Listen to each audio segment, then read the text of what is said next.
Order. Order, please. The Subcommittee on Supply will come to order. It is now 11:30 a.m. and the subcommittee is meeting to consider the estimates for the Department of Service, Nova Scotia and Internal Services. Resolution E38. So I'm going to read it. Resolved that the sum not exceeding $359,570,000 be granted to the Lieutenant Governor to defray expenses in respect of the Department of Service, Nova Scotia and Internal Services pursuant to the estimates.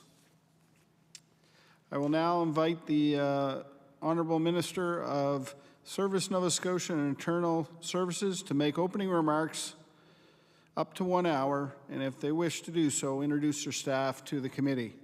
I recognize the Honourable Minister for Service, Nova Scotia and Internal Services. Thank you very much, Mr. Chair. It's my pleasure to take part in budget estimates and address the subcommittee of the whole House on supply to speak about the budget of the Department of Service, Nova Scotia and Internal Services. To start, Mr. Chair, I would like to introduce who is here with me today to help answer questions. Any question we can't answer, we will be pleased to get back to the member and get them the information in a timely manner. Joining me today from the Department of Service Nova Scotia and Internal Services are Joanne Monroe, Deputy Minister, Valerie Padibanya, ADM, Natasha Clark, ADM and Chief Digital Officer, as well as Lisa McKinnon, Executive Director of Financial Services. Mr. Chair, I'm very pleased to join you today, as this is the first time the Department of Service Nova Scotia and Internal Services has had the opportunity to participate in the estimates debate since its merger back in 2019.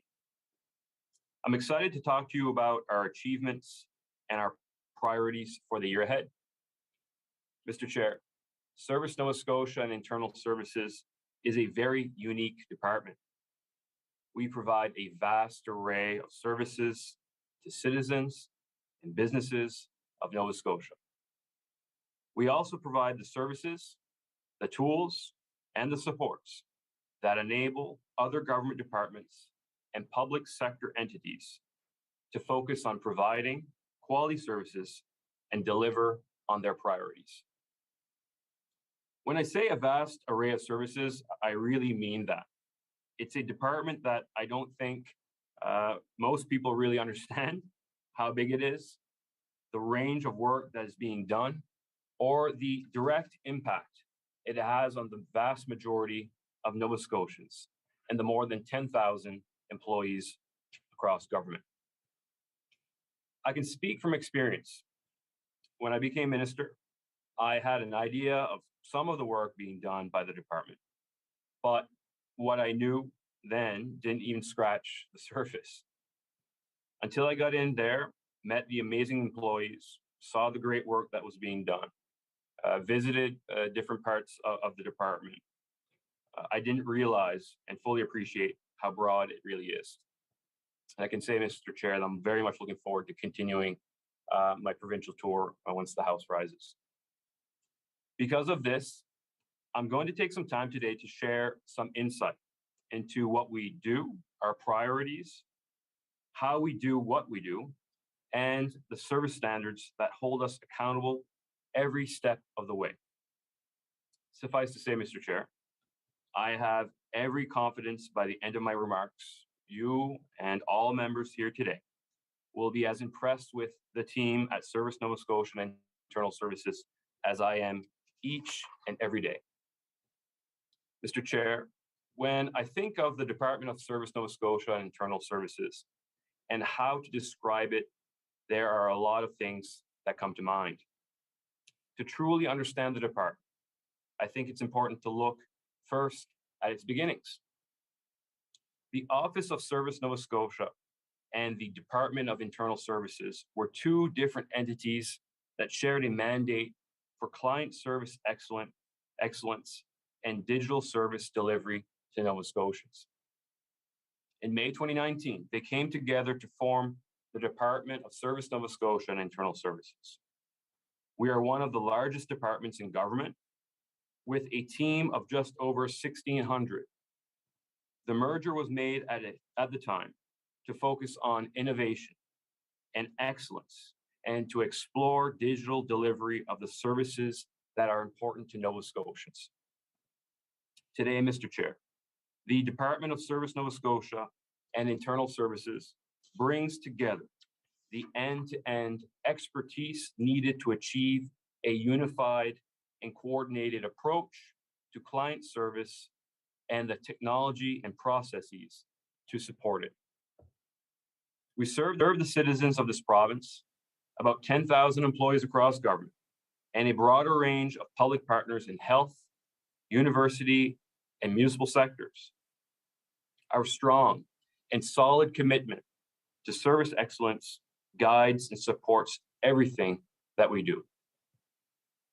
Mr. Chair, the department helps people interact with government programs and services that enables other departments to deliver programs and services quickly and easily. Service Nova Scotia and Internal Services carries out broad legislative mandates and is responsible for the administration and enforcement of a wide array of legislation and regulations. We are also the first to know the most popular baby names thanks to our vital statistics team.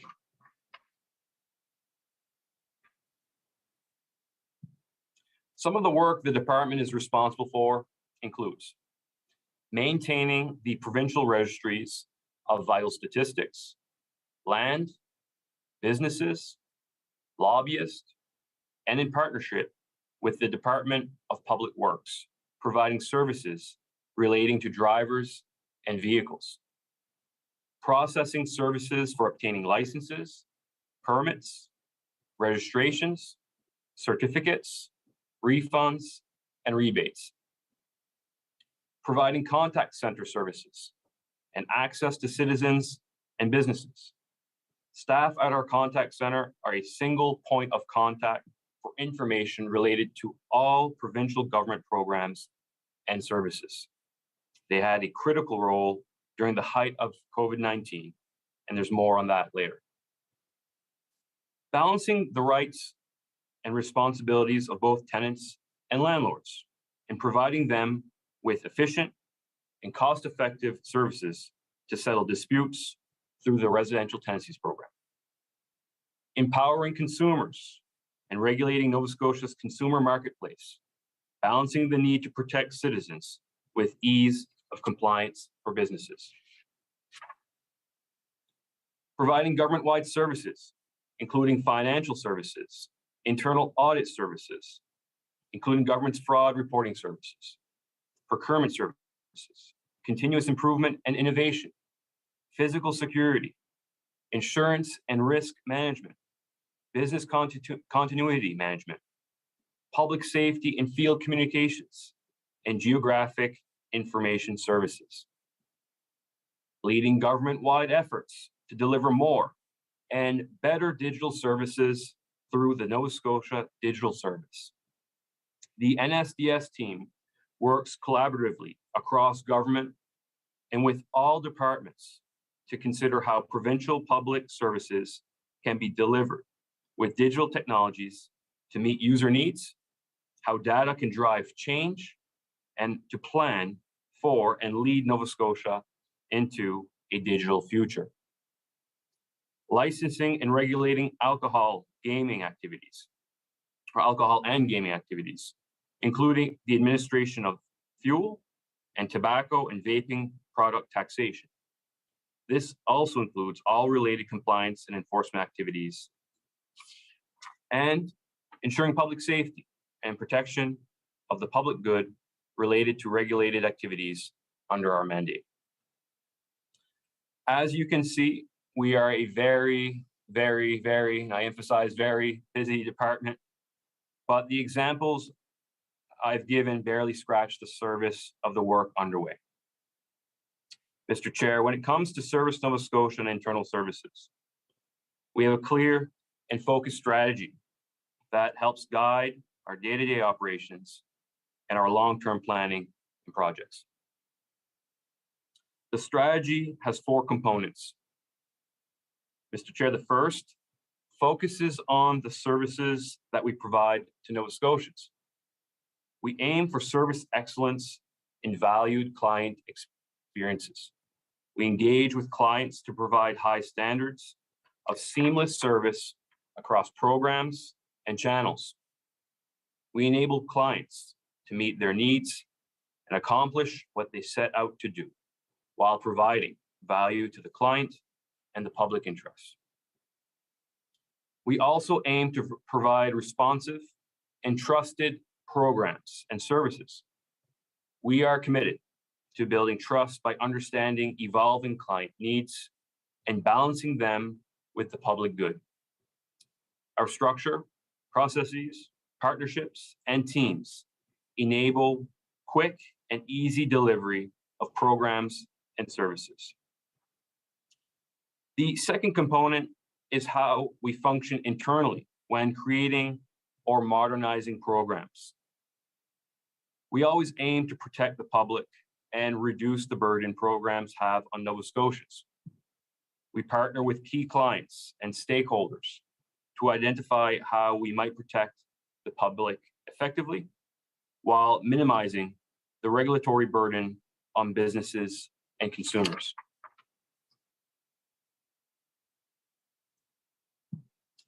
Whenever we are developing or updating a service, the design is focused on our clients. The client is at the center of our service design process. We engage, we advise, and we educate on options for service delivery and find ways to deliver high standards of services across all channels. We engage with government and private sector partners to identify and meet client needs, bringing partners and clients together to focus on client outcomes, solve design challenges, and deliver seamless services. Mr. Chair, the third component focuses on our goal of always growing and learning. We constantly look at how we do things and what opportunities there are to do them better and to grow as a department. Empowering and supporting our teams to achieve excellence is a big part of this. We are a diverse and inclusive department and bring a collaborative and multidisciplinary approach to our work. Team members are engaged and supported in their efforts to reach excellence. Continuous improvement in learning play a big role in what we do as a department and are embedded in our organization. When it comes to making important decisions, we are sure to make them based on data. We collect relevant data and generate insights that drive our decision-making. We act on facts. We also share data with our government partners and take our responsibility to protect user privacy very seriously.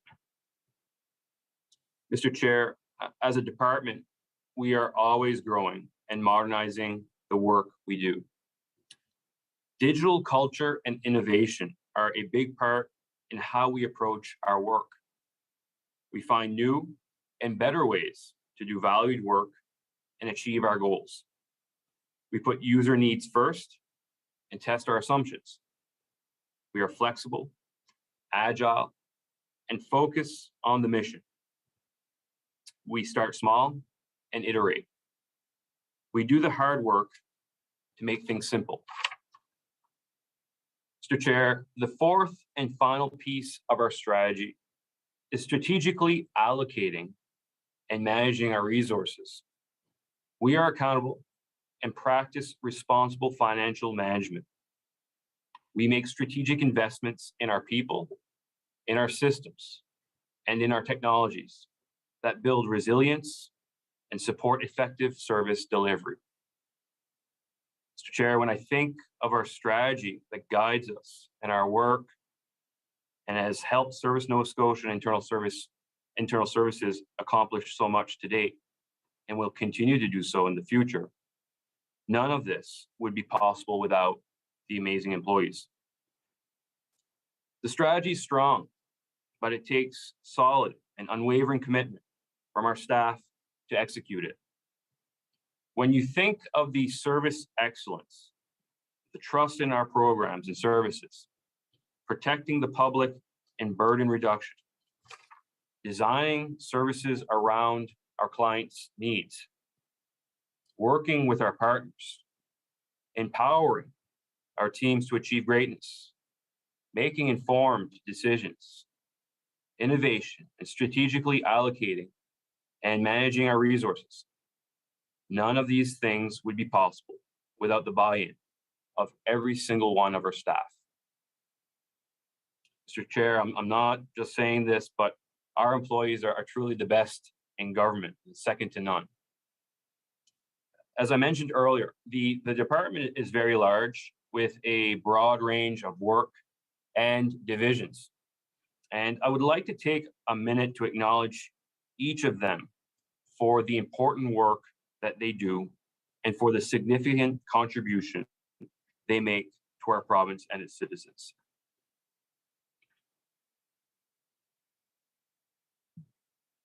The divisions that make up Service Nova Scotia and internal services are registries, corporate, business, and consumer services, alcohol, gaming, fuel, and tobacco, information access and privacy services, corporate innovation unit, government services, citizen services, internal audit center, procurement, financial services, SAP modernization program, mission IT and core internal services, infrastructure and cybersecurity, chief health partnerships and service excellence, strategy, policy and governance, platforms, service design and delivery, and finally, transformation and partner services. These divisions play an essential role in not only how the department functions, but how government as a whole functions. Mr. Chair, I'd like to take some time to recognize a few of the achievements the department and our staff have made over the last couple of years. Modernization and innovation have always been important in the work of the department, but the last 2 years have really amplified just how important this work is. As the world was turned upside down by the COVID-19 pandemic, severely changing our daily lives, forcing us to stay home, government still had a responsibility to provide the services Nova Scotians need. The department and its staff rose to the occasion and began figuring out how they could continue to provide these necessary services while following the public health guidelines to keep Nova Scotians safe. Mr. Chair, during the pandemic, our Citizen Services Division had to be flexible and adapt to the challenges that we were all faced with. Most of the services provided by our teams at the Access Nova Scotia centers were provided in person, which was obviously affected by the pandemic and the various lockdowns. Department staff were quick to pivot, looking at how to reduce the amount of people in the offices at any given time to help accommodate physical distancing and still provide services people needed and wanted in a timely manner. They also needed to figure out how to reduce the number of calls to the contact center, looking for clarification on the services that were still being provided. This would allow the contact center the time it needed to help respond to callers concerned about COVID-19. This resulted in the introduction of the online appointment booking system for Access Nova Scotia services. Nova Scotians were able to quickly and easily go online and book an appointment for the service they needed at a center near them. And it didn't stop there. Staff went the extra step to send clients a text when it was time for their appointment so they could wait in the car and not in a long line. And Mr. Chair, I can speak positively of this through my personal experience, having switched over my previous license plate to an Acadian license plate and the seamless transaction that the staff at the Yarmouth Access Centre were able to provide me. And I'm sure, and I know that all access centers provide across Nova Scotia. Mr. Chair, during the beginning of the pandemic, access centers were closed and extensions were given on driver's licenses to help reduce the need for our clients to travel to our centers for in-person services during the height of COVID, protecting them and our team. While it was the right step to take, it did create a large backlog of renewals when centers were finally able to open again for in-person services. The folks at the department once again took to this challenge and came up with a solution. The online driver's license renewal service was introduced. The service allowed Nova Scotians to renew their license quickly and easily online, reducing traffic in access centers and creating a more efficient renewal process. Since the new service was introduced in August of 2020, over 116,000 people have used it to renew their driver's license. Mr. Chair, we also introduced the online knowledge test in October of 2021, which is available both in English and in French. This service offers a more convenient way for people to get their learner's license from the comfort of their home. This reduced the amount of people traveling to access centers and gave another option for people.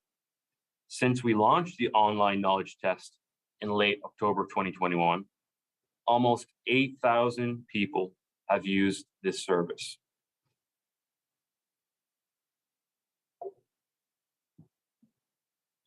We also began accepting applications to resolve tenant and landlord disputes online. Once again, making the program more accessible and efficient for those who need it, and helping the province-wide effort to control the spread of COVID. Our staff at the Nova Scotia Digital Service have had a major role supporting a number of government initiatives during the pandemic. One of these, and I'm sure all members are aware, is of the Nova Scotia Safe Check-in. In August of 2020, the Safe Check-in was launched for anyone entering the province from outside the Atlantic bubble. This allowed for better data collection and tracking of how many people were entering the province. The Nova Scotia Digital Service also developed the easy-to-use proof of vaccination app that allowed businesses to easily download the app on a mobile device and then scan the QR code on the proof of vaccination documents to confirm if someone had been vaccinated. When the pandemic first began, our team from the Nova Scotia Digital Service also played a significant role in ensuring government continued to function effectively by helping civil servants get set up to work from home. This was no small task, but they took to the challenge and went above and beyond to accomplish it. They were also the team who set up the computers in the rapid testing sites. Mr. Chair, in March 2020, Collection Services suspended outgoing debt recovery efforts due to the pandemic. The team continued to maintain current account payment arrangements and assisted any clients experiencing hardship due to the pandemic. As a result of the reduced debt recovery activities, this team joined the public health efforts to protect Nova Scotians. The team has had to pivot, create, learn, and apply new processes multiple times to better support public health border management, the contact center COVID information line, the Department of Health and Wellness COVID exemptions team, Nova Scotia Health Authority to create a process to import negative test results and contact those people, the Department of Health and Wellness Immunization Clinic Project, the Traveler Pre-Approval Initiative, and provincial COVID working groups. Mr. Chair, the COVID-19 pandemic has been an extremely stressful and challenging time for all Nova Scotians, but I cannot stress how proud I am of the support of our staff and the support that they have shown and the incredible work they have accomplished to help keep Nova Scotians safe and able to access the essential services they need. Mr. Chair, another area of work that is extremely important and our department takes great pride in is our work in diversity, equity, and inclusion. In early 2022, Service Nova Scotia and Internal Services finalized its Equity, Diversity, and Inclusion Action Plan. Having a diverse and inclusive public service makes sure Indigenous people, African Nova Scotians, the LGBTQIA community, and racially visible persons, persons with disabilities, and many others are included and celebrated in our successes. Mr. Chair, Service Nova Scotia and Internal Services works hard to create an environment that is welcoming, culturally competent, and free of discrimination. Our workplace and every workplace across this province needs to respect and include the many cultures and communities of our province.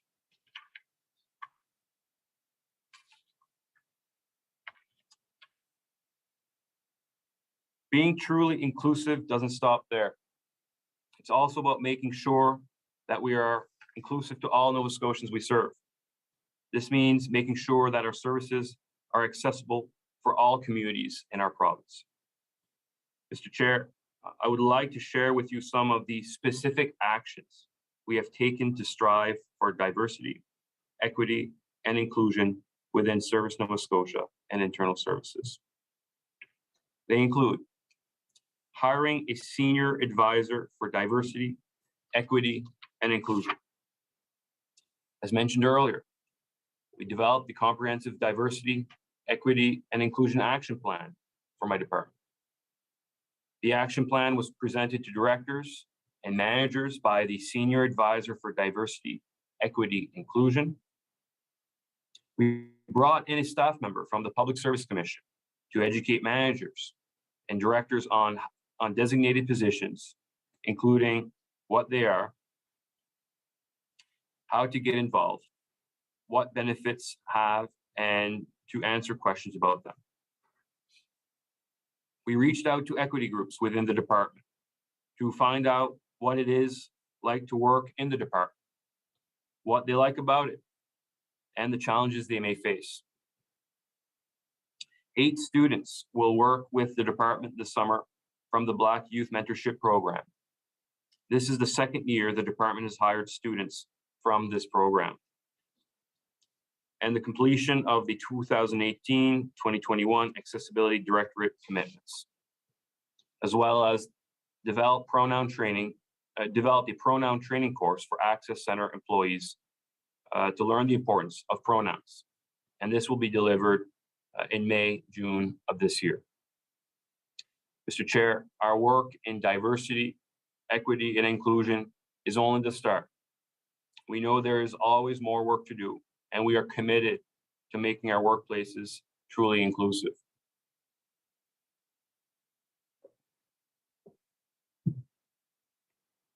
Mr. Chair, in early 2021, our registries division launched the new registry of joint stock companies. There are more than 250,000 registry transactions completed each year. So as you can imagine, this was a big job. But as our staff do with everything, they faced the challenge head on and rose to the occasion, creating a new system that is easy, fast, and efficient for users.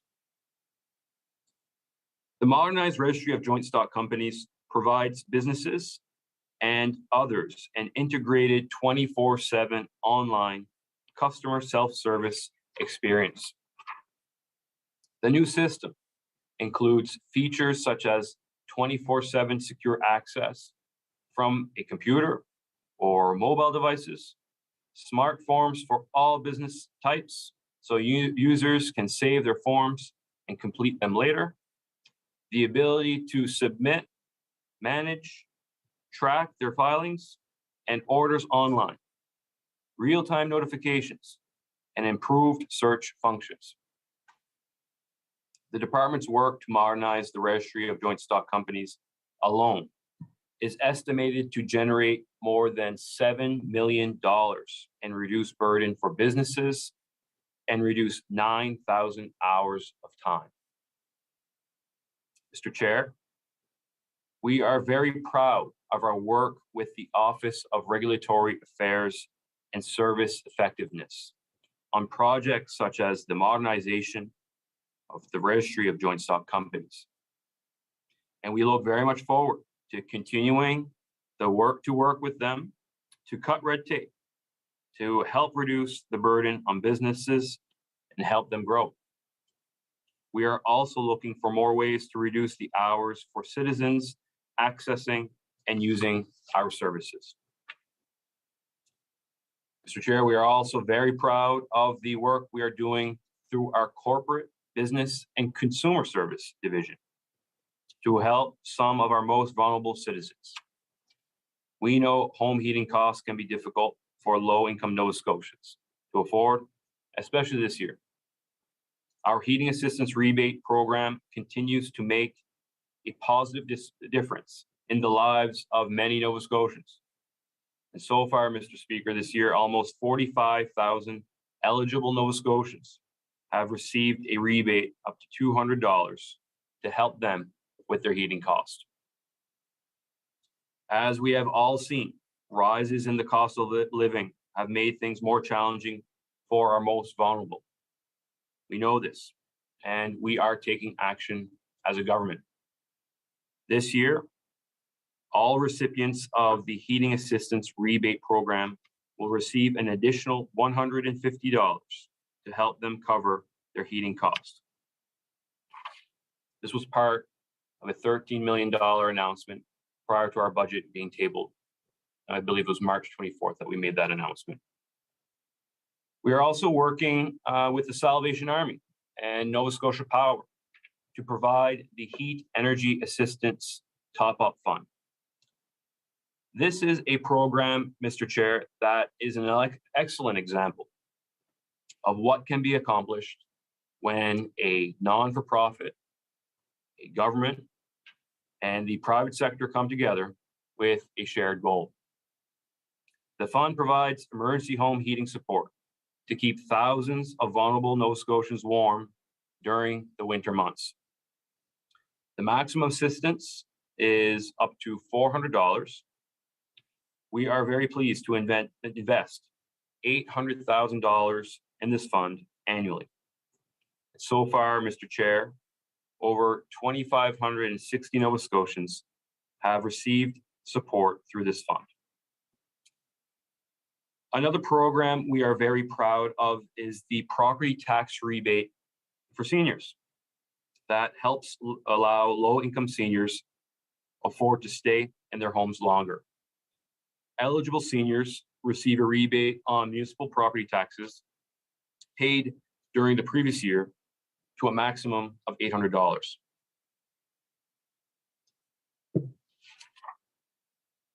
Over 17,000 seniors benefited from the property tax rebate program this year.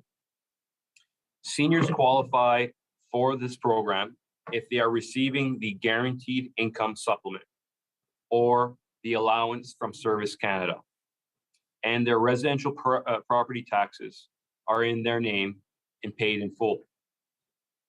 In 2019, Service Nova Scotia and Internal Services introduced a HARP opt-in option on the application form, which to date provided more than 12,000 seniors with HARP without requiring an additional application. It is yet another example of how our staff are always working to see what can be done to make it easier for people to access our programs. Mr. Chair, another division I would like to highlight is the alcohol, gaming, fuel, and tobacco. This division is responsible for licensing and regulating liquor, gaming, and amusement activities, and ensuring these activities are conducted with honesty and integrity and enjoyed safely by the public.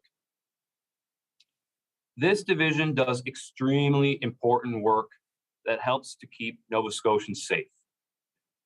During COVID, they went above and beyond their normal activities to help enforce the health protection order, to stop the spread of the virus, and to keep Nova Scotians safe. One of their activities that some may not know about is their extremely dedicated compliance and special investigations unit, which works to keep illegal tobacco and vape products off the street and out of the hands of children. In early March, with the assistance of the East Hants District RCMP, the compliance and special investigations had the largest illegal tobacco seizure in Nova Scotia in over 12 years. Within an hour of getting a tip that a legal product was being delivered, our dedicated staff dropped everything they were doing and set up surveillance in the pouring rain. They later seized the illegal products, and the RCMP arrested the individuals involved. They seized 164 cases of cigarettes containing more than 1.6 million cigarettes. These had a tax value of $451,000 and a retail value of $1.3 million. And thanks to our compliance and special investigations unit, they will stay out of the hands of our youth. Mr. Chair, procurement services is helping to deliver value for taxpayer dollars while ensuring that our partners in municipalities, universities, the health sector benefit from a more consistent approach to tendering for goods and services.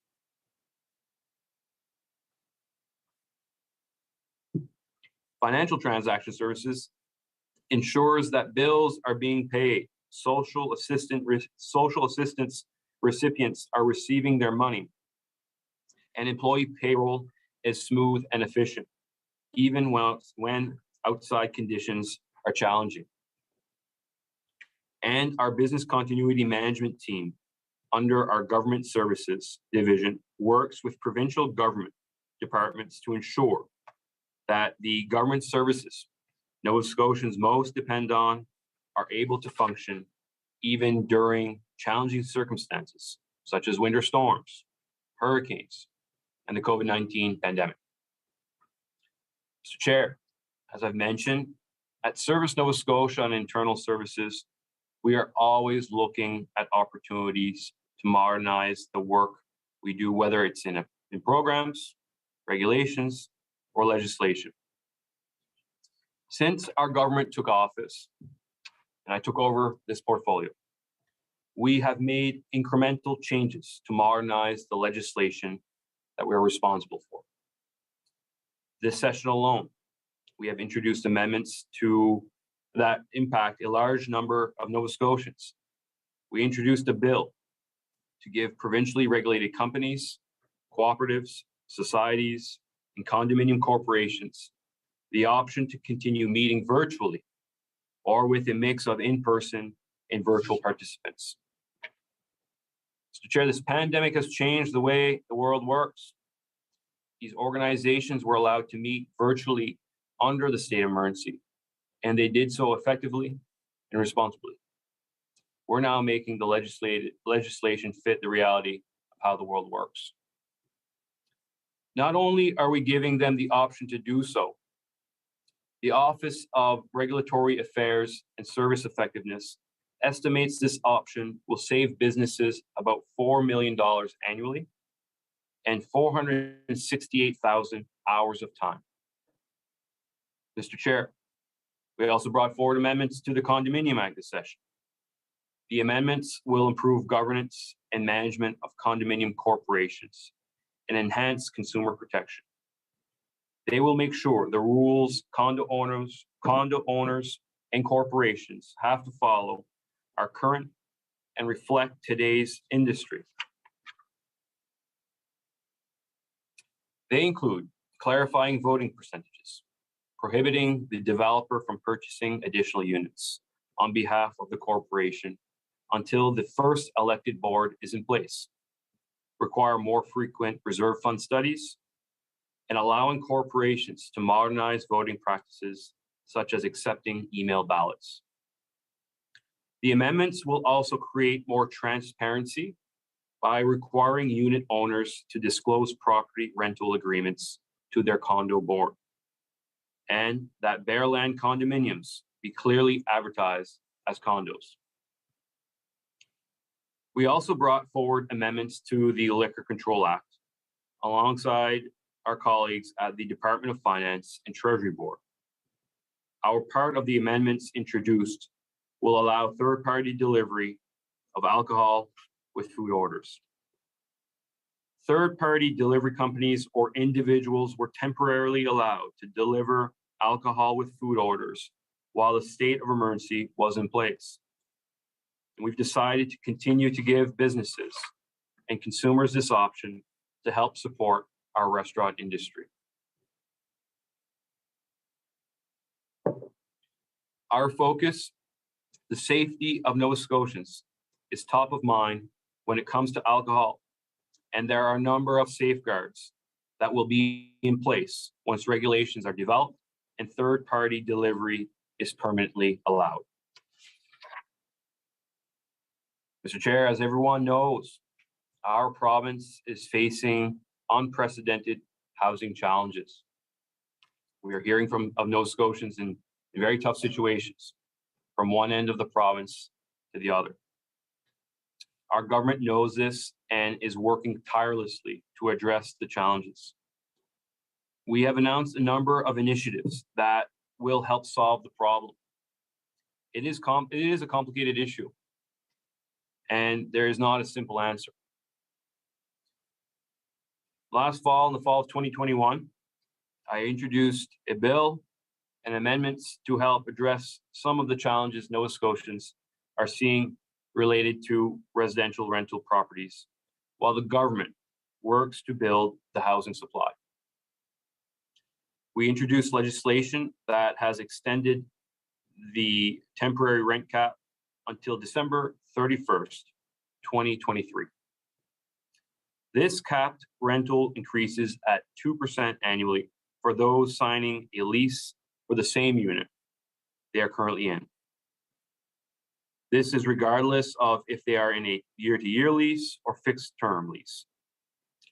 This is helping to protect tenants from large rent increases that may force them out of their homes they have lived in for years.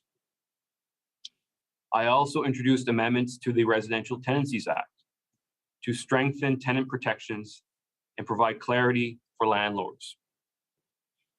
Many of the amendments made were around setting out a new process for ending a lease for the purpose of renovating a unit, also known as rent evictions. This sets a clear process that must be followed and helps protect tenants for unwarranted evictions or renovations. I would like to take a couple minutes to outline this new process, as it is important that both tenants and landlords understand the new rules as well as their rights and responsibilities. They include a landlord can't proceed with a rent eviction until they first contact the tenant to reach an agreement. If the landlord and tenant come to a mutual agreement to end the lease due to a renovation, it must be in writing using the form that is available on the Residential Tenancies website. If the tenant does not agree to the terms to end the tenancy, they should not sign this form. Landlords cannot pressure a tenant to sign the form. If tenants and landlords don't come to an agreement, the landlord can decide to apply to the Residential Tenancies Program. A hearing will be scheduled where evidence will be presented by both the tenant and the landlord. The residential tenancy officer will make a decision as to whether or not the renovations are necessary and require the tenants to vacate the unit. The tenant must be given at least 3 months' notice before the renovation is scheduled. If a landlord does not follow these new rules, the Residential Tenancies Program may require the landlord to pay the tenant additional compensation.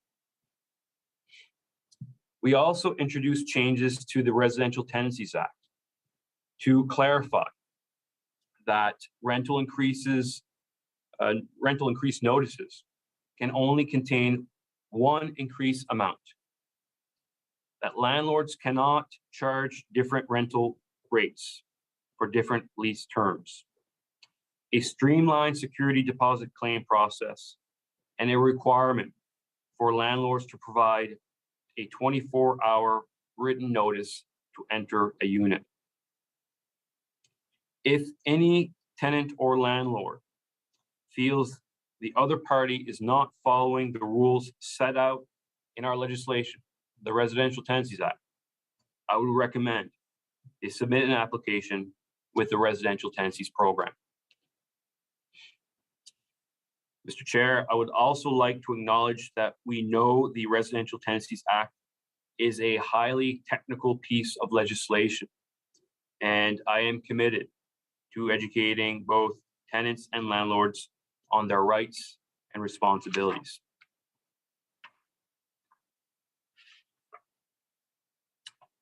We have begun an ongoing public awareness campaign that will focus on important information both tenants and landlords should know, including new rules and where they can find information should they need it.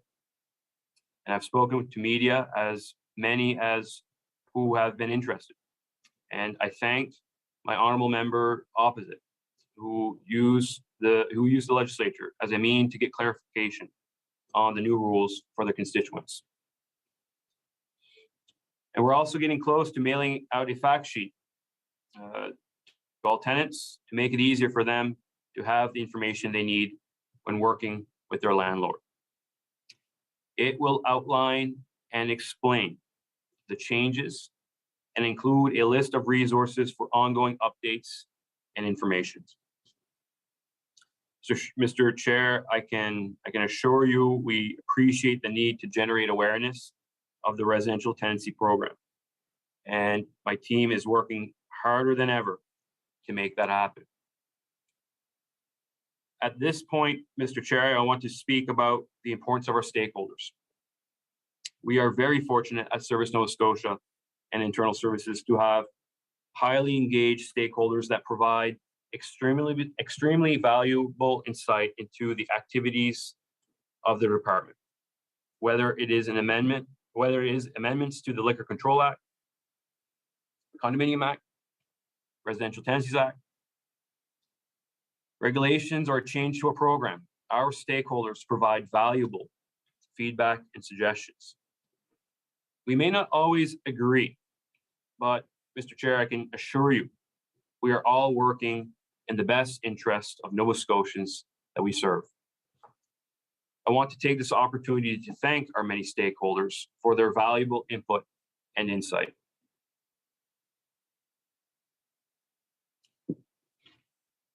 Mr. Chair, the province is investing almost $360 million in our department this year. In the coming year, Service Nova Scotia and Internal Services will work with its partner departments to support government's priorities. We will support healthcare modernization and improve access to care for Nova Scotians by continuing our role as a key supporting and enabling partner for the Department of Health and Wellness, Nova Scotia Health, and the IWK Health Centre, as well as helping all healthcare partners achieve their goals. Specifically, we will support the expansion of the telehealth program and explore virtual care support. Support the planning and execution of a procurement process for the expansion and renovation of long-term care accommodations. Deliver strategic digital transformation across government.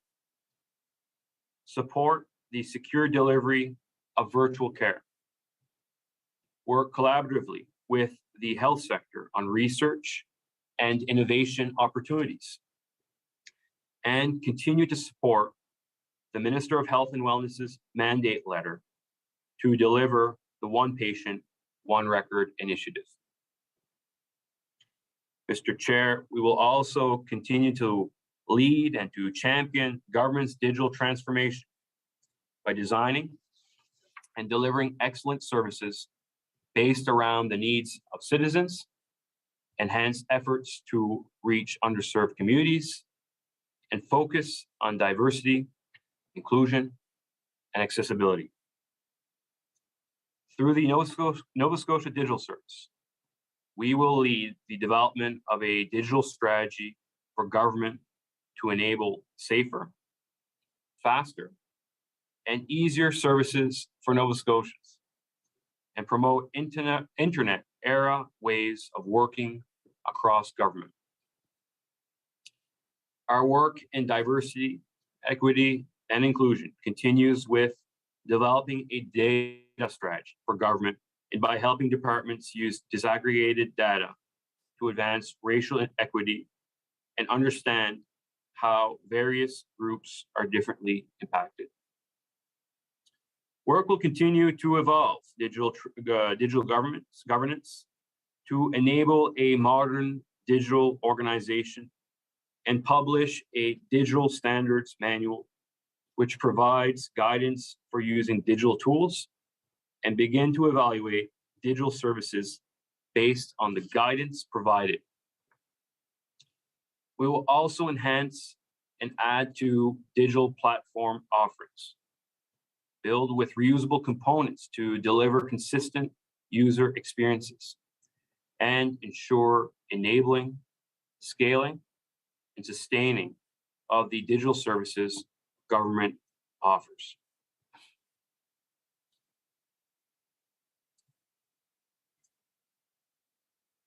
We will also continue, Mr. Chair, to continue the multi-year SAP modernization project, continue enhancing our cybersecurity measures, including cybersecurity awareness training for government and health sector IT employees to ensure better protection of systems, data, and information.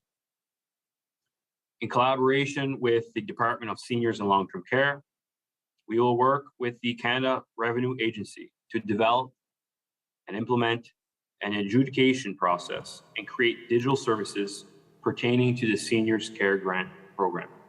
5 minutes. Modernize legislation, regulations, and programs including residential tenancies, vital statistics, and ticket lottery regulations.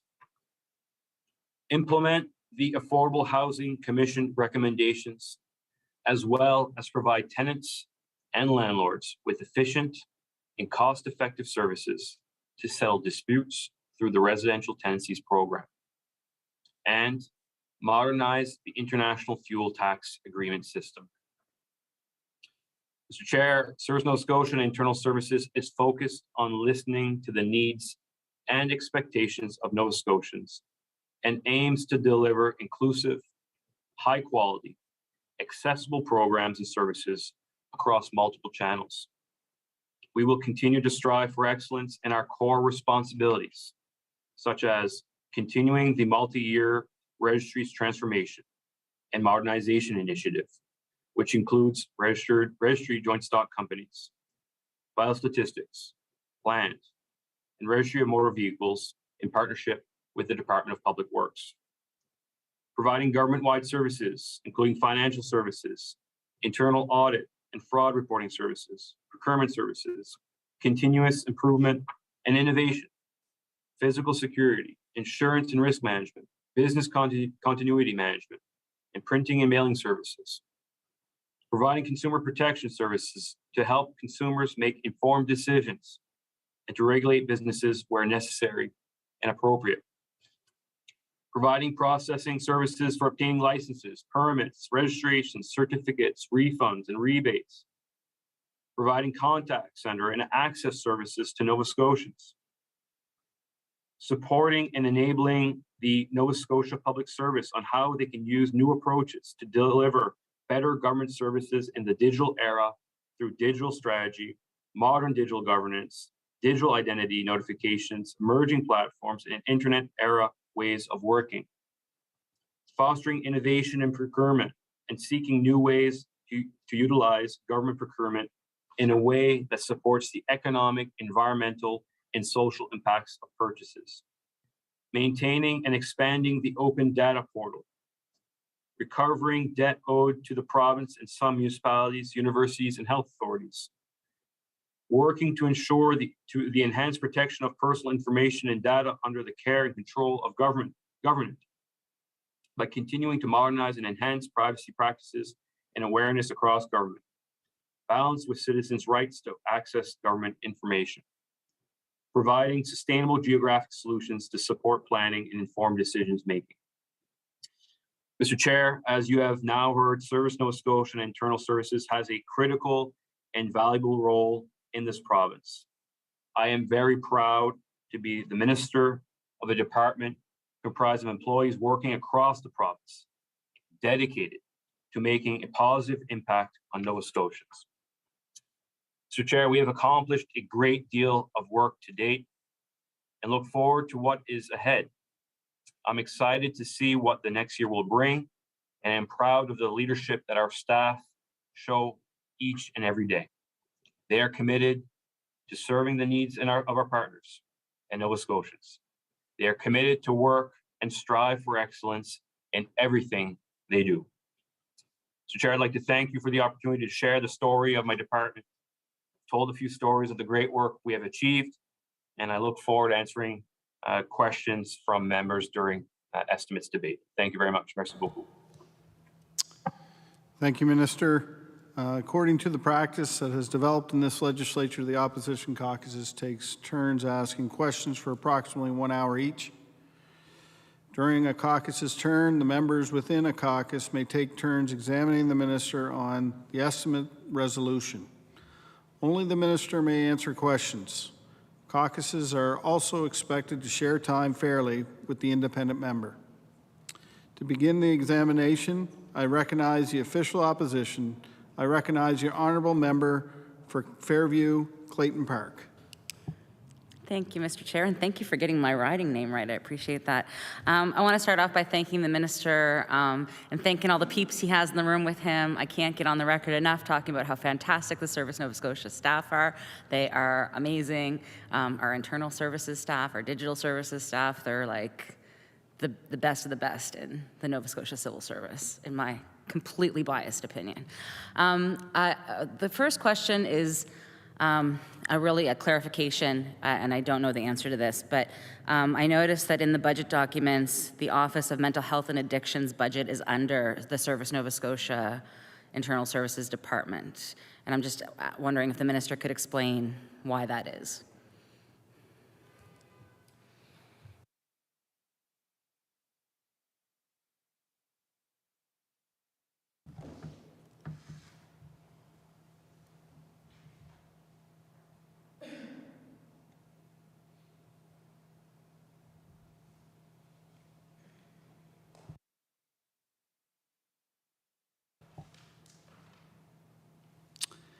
I recognize the Honourable Minister for Service Nova Scotia and Internal Services. Thank you very much, Mr. Chair. Just wondering if the honourable member could provide the page in the budget document that she notes that. I recognize the Honourable Member for Fairview, Clayton Park. So I can't off the top of my head because it was referenced when mental health and addictions was up. So it was part of this, the statement that was read. But anyway, we'll get back to that. We'll hit that at the second hour. It's all good. Let's go into, I know that health IT services have been moved back under the umbrella of digital services and Service Nova Scotia. I'm curious, first off, what's the status of the OPOR procurement?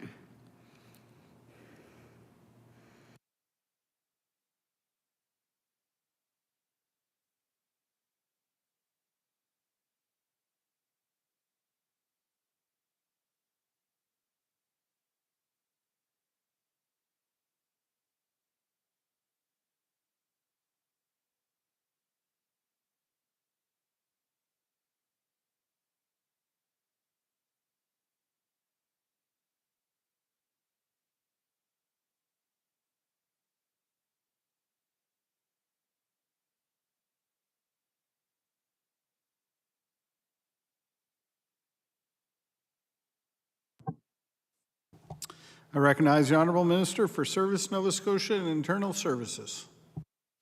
Thank you very much, Mr. Chair, and know that the file of one person, one record's been ongoing for some time. One that I know it's a priority for our government, one that will transform the delivery of healthcare, that will enable a digitally supported and patient-centered healthcare system in our province. So as the member noted, Service Nova Scotia, we support and internal services. We support the Minister of Health and Wellness on her mandate to deliver on OPOR. And it's very few details that can be said at this time because our government is very committed to proceeding through the final steps of the procurement. So the procurement process is underway for a clinical information system to support OPOR and very complex projects like these. Transparency about the ultimate outcome has to be balanced with the confidentiality to protect the integrity of the selection process. So that's what I can say about the process for now. I recognize the Honourable Member for Fairview, Clayton Park. Thank you, Mr. Chair, and I respect that the position that the minister is in. However, I'm not looking for specifics. I'm looking more for generalities on where we are within the procurement process. The department committed to fully implementing OPOR, but there's no timeline. So what timeline does the minister see as reasonable and likely for its full implementation?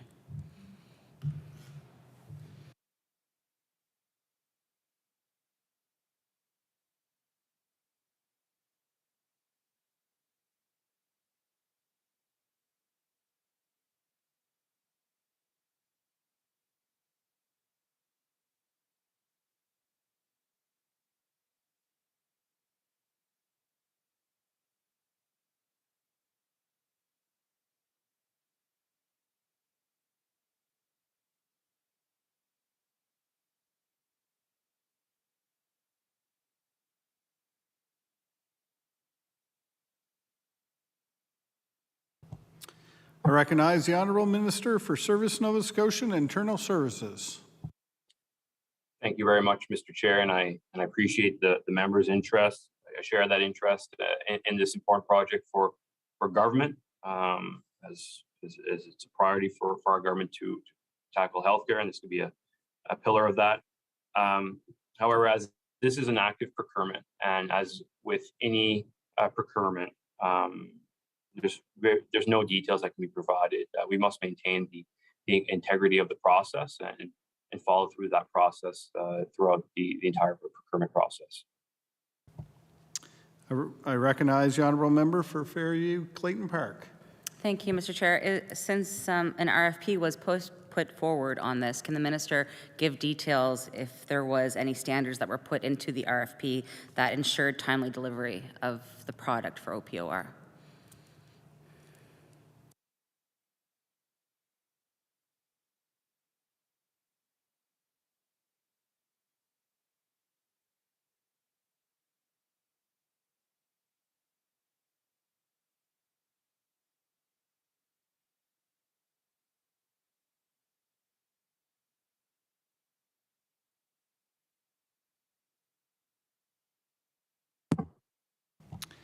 I recognize the Honourable Minister for Service Nova Scotia and Internal Services. Thank you very much, Mr. Chair. And what I can say in general, I think it's the philosophy of the department here is to implement best practices. And part of those best practices would be to ensure that contract expectations are met. Again, as this is an active procurement, and to maintain the integrity of that procurement process, there are very few details that can be provided at this moment. I recognize the Honourable Member for Fairview Clayton Park. Thank you, Mr. Chair. Without getting into the details of the current procurement process, or the stage of procurement that OPOR is in, I'm curious if the department has looked at any accountability measures that they will implement if OPOR is not implemented in a timely fashion.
I recognize the Honourable Minister for Service Nova Scotia and Internal Services. Thank you very much, Mr. Chair. And what I would say to the honorable member through you would be that with any contract or agreement, or contractual agreement that the province engages with a service provider, that there would be implementation of best practices. And those best practices would include accountability measures, service standard levels, and penalties. I recognize the honourable member for Fairview Clayton Park. Thank you, Mr. Chair. And I'm curious if for the information of the committee, if the minister would have an explanation of what best practices would be in a situation like this.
I recognize the Honourable Minister for Service Nova Scotia and Internal Services.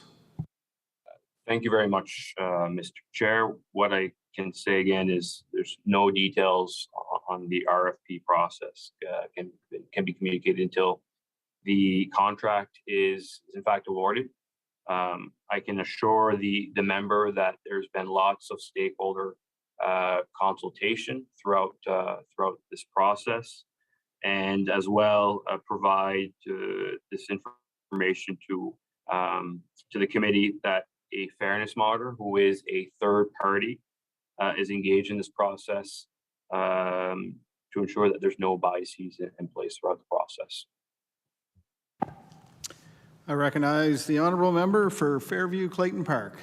Thank you, Mr. Chair, and I think the Minister for the question. I guess I'm just confused a bit, because wouldn't best practices be a matter of public record? I'm not asking specifically to this procurement. I'm talking in general of systems and that are similar to this. So they're looking up best practices. So what are those best practices? What have they found within their research?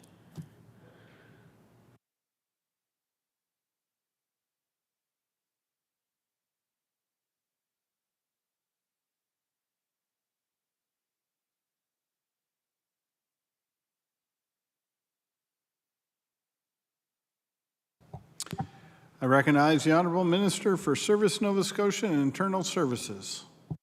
Thank you very much, Mr. Chair. And unfortunately, I can't have the whole 1,600 department staff in the boardroom here with me, but to help answer some of these questions. But what I would say is that I don't acknowledge I don't have that information in front of me. But I can offer this solution to the member, that we can connect the member with a subject matter expert within the procurement division to ensure that they have the information on best practices. I recognize the Honourable Member for Fairview Clayton Park. Thank you, Mr. Chair, and I do appreciate that offer, and I guess I would just put an offer out to the minister to perhaps having a document or something that could be tabled for the benefit of the House entirely, not just myself.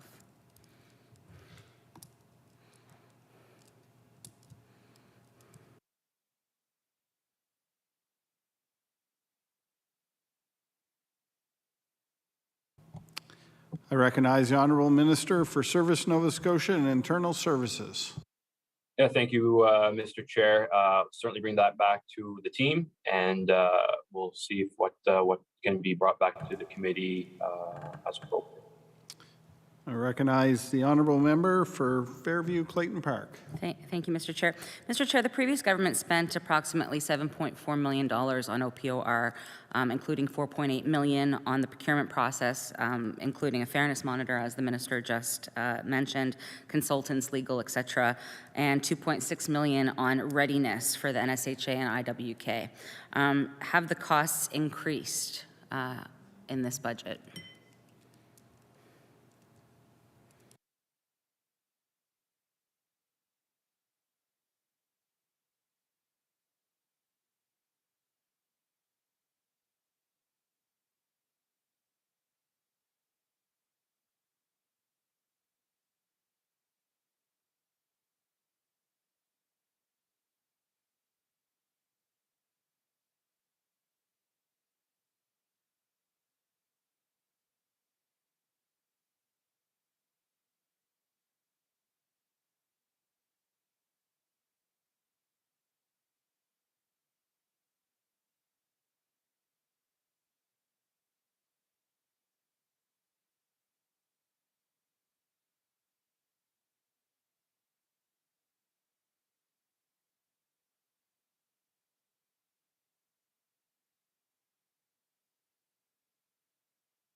I recognize the Honourable Minister for Service Nova Scotia and Internal Services.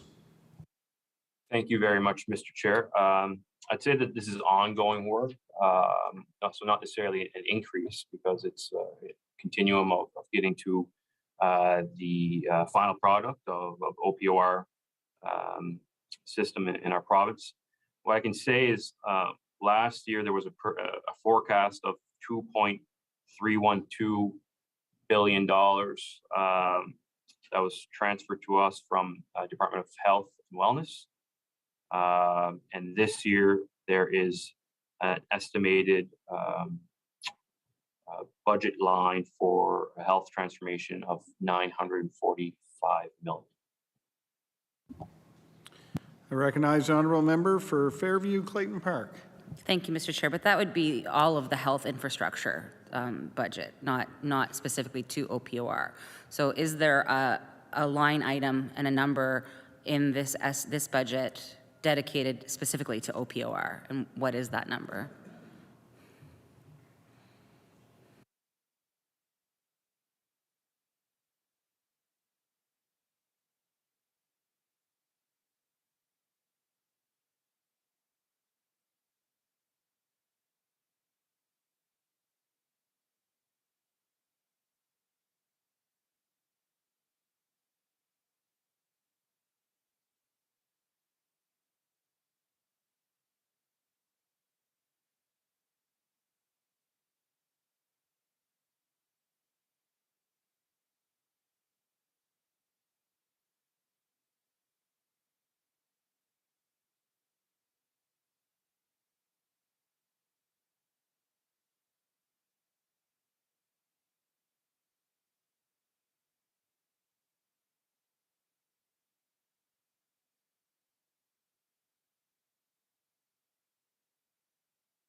I recognize the Honourable Minister for Service Nova Scotia and Internal Services. Thank you very much, Mr. Speaker. Staff have indicated I misspoke. I perhaps had said 945 million, but not 945 million, 945,000. So just for clarity, I'll start again. We were transferred 2,312,000,000 from Department of Health and Wellness for the OPR project. Last that was forecasted in 21-22. This year, we have in our budget line for health transformation to support the OPR project is $945,000, and that's to support the legal work and the active procurement work. I recognize the honourable member for Fairview Clayton Park. Got it. Thank you. That makes more sense. Mr. Chair, can the minister tell us how much is the federal government, or how much the federal government would be contributing through the federal virtual care bilateral and Canada Health InfoWay funding, specifically to the delivery of OPOR? Has there been any commitment, and what is that commitment?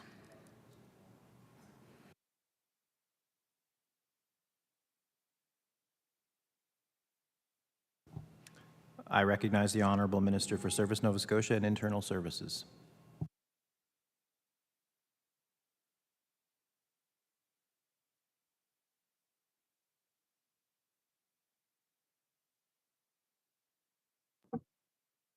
Thank you very much, Mr. Chair. Staff has indicated to me that that would not be within our purview. That would be a question for the Department of Health and Wellness.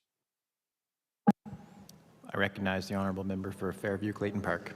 No problem, Mr. Chair. I can go back into the geek it out. I can geek it out. We can go talking about digital. Talking about OPOR, is there any sort of projection, or does the minister and his staff see that this infrastructure could be expanded to include other information pertaining to Nova Scotians, such as driver's license? Driver's licenses, plural.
I recognize the honourable minister for Service Nova Scotia and Internal Services. Thank you very much, Mr. Chair. So OPOR will be a clinical information system that's truly focused on health information to support the delivery of healthcare in our province. So there's no particular correlation at this time with driver's license. However, I will say that the department is very engaged, and as I noted in my opening remarks, in modernizing the programs and services that we offer here. And we've done so, we've continued that work in the last few months here. And I know there's more great work being done with more to come. I recognize the honourable member for Fairview Clayton Park. Thank you, Mr. Chair. So, does the minister see OPOR and this project, this OPOR project, in the context of delivering all government IT services, or like moving us into the digital world? Is this going to be a tool that can supersede, go beyond healthcare information and effective healthcare delivery, and use to have better access to all government services?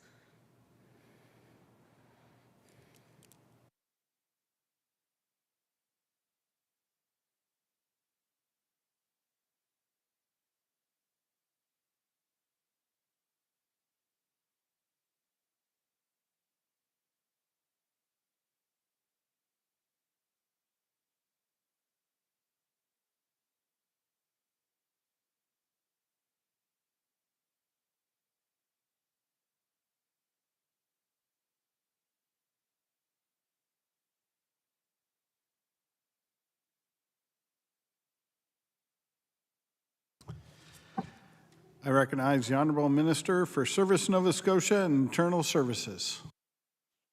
Thank you very much, Mr. Speaker. My answer would be not this time, no. The priority for OPOR is, in fact, the clinical information services to support the delivery of healthcare in our province. But again, with that being said, the department and SDS continuously look at ways to modernize and improve the delivery of government services and programs and provide to Nova Scotians internet era solutions that, like I noted in my opening remarks, whether it be the online knowledge test, the renewal of your driver's license, your vehicle permits, you can buy a fishing license. I know the Minister of Health and Wellness essay was on the book, the Fisher's Guidebook. So hopefully after the House rises, I can get out to do a little bit of fishing myself. But no, those are just some of the services. But we know there's more.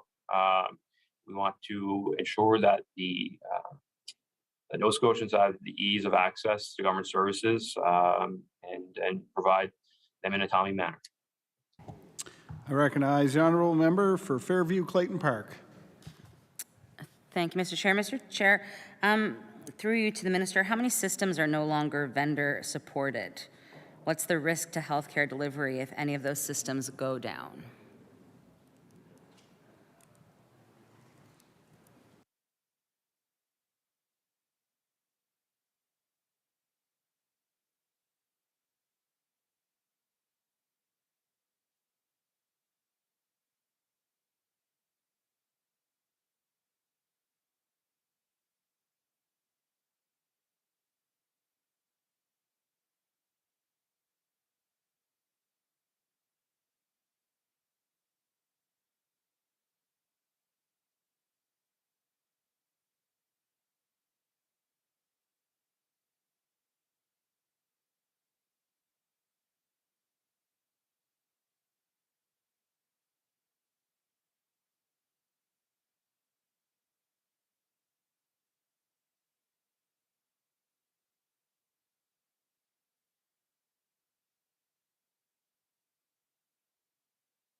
I recognize the Honourable Minister for Service Nova Scotia and Internal Services.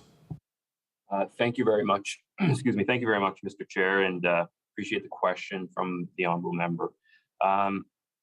The line of questioning would fall under the umbrella of cybersecurity, and as the member can appreciate, what any business or what any institution or what any organization can say regarding its cybersecurity is limited because we cannot afford or jeopardize to divulge any information. Because I'm sure there's folks watching right now attentively, some cyber hackers that are probably watching this and looking for some way to hack into the Zoom call and perhaps jump on Ledge TV. I don't know. But what I can say to the honourable member's question is that managing cybersecurity is one that impacts, it's a provincial risk, it's a international risk, and one that our government takes very seriously. That's why we're making investments in supporting the new and the aged systems that we have that enable government to provide the excellent services that Nova Scotians require. I recognize the Honourable Member for Fairview Clayton Park. I appreciate the minister's confidence that hackers are watching this procedure intently and looking to his answers. I appreciate that confidence. But keeping along the lines of cybersecurity, does the minister know when there will be a time for all Nova Scotia employees, government employees, to take cybersecurity training?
I recognize the Honourable Minister for Service Nova Scotia and Internal Services.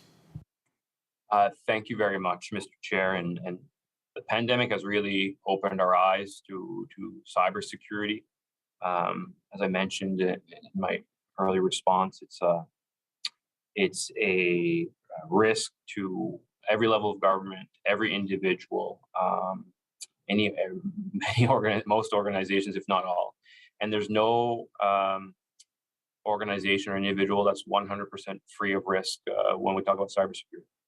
But what I can say is part of our the department's actions to address and manage our cybersecurity risk is, in fact, ensuring that that our staff, the civil servants, have cybersecurity training. It's part of the levels of or the layers of protection in ensuring that as an organization we do what we can to mitigate any risk.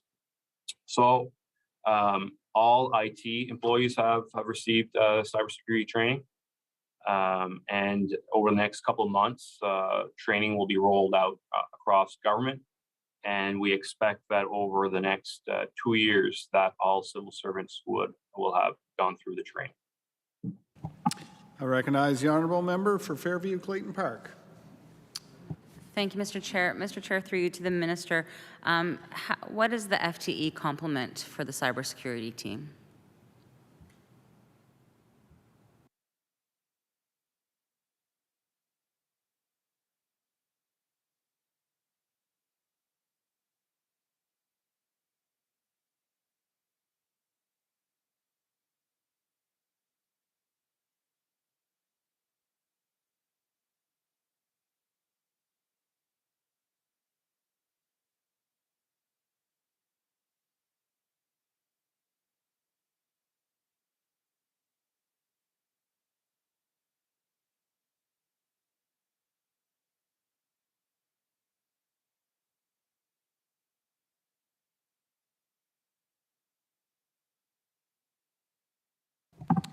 I recognize the Honourable Minister for Service Nova Scotia and Internal Services.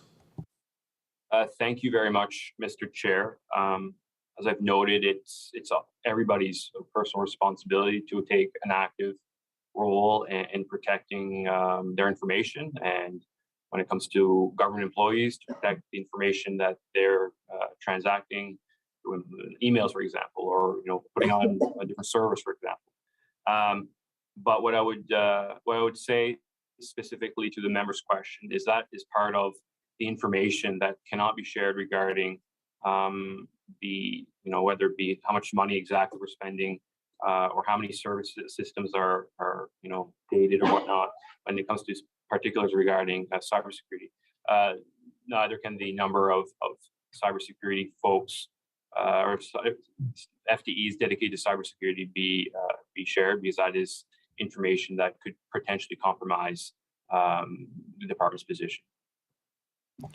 I recognize the honourable member for Fairview Clayton Park. Thank you, Mr. Chair. And I'd like to move back to procurement, more generally speaking. So what is the department doing to ensure that procurement is equitable and that Nova Scotian companies are able to compete fairly with multinational companies?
I recognize the honourable minister for Service Nova Scotia and Internal Services.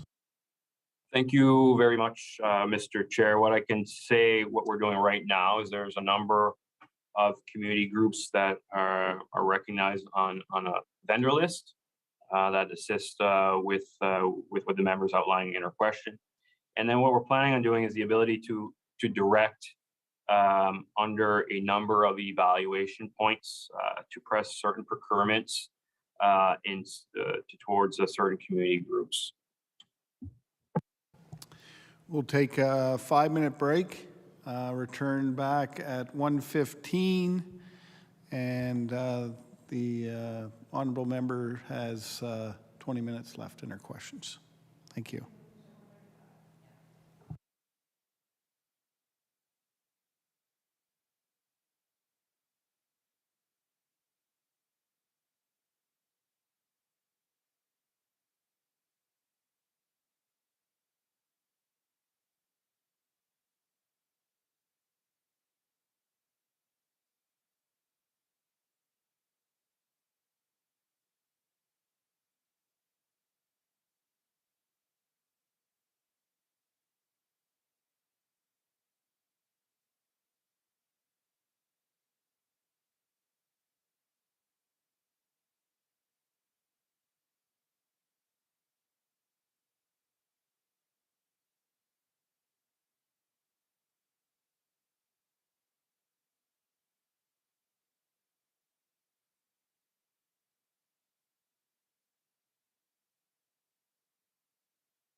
Order. I will now recognize the honourable member for Fairview Clayton Park with 20 minutes to go. Thank you, Mr. Chair, and I thank the minister for his last answer. I'm curious how the department is ensuring that procurement is selecting projects that are the best value for Nova Scotians.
I recognize the honourable minister for Service Nova Scotia and Internal Services.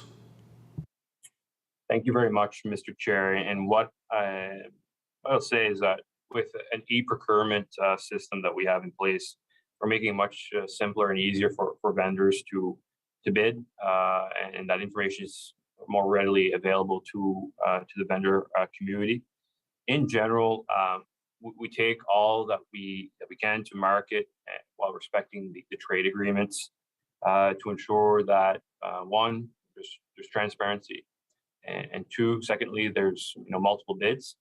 But when we go more specific into the procurement process, of course, we're following our own policies and ensuring that all that can go to the market to get best price, best value, following the best process, so that we can get value for our province. I recognize the honourable member for Fairview Clayton Park.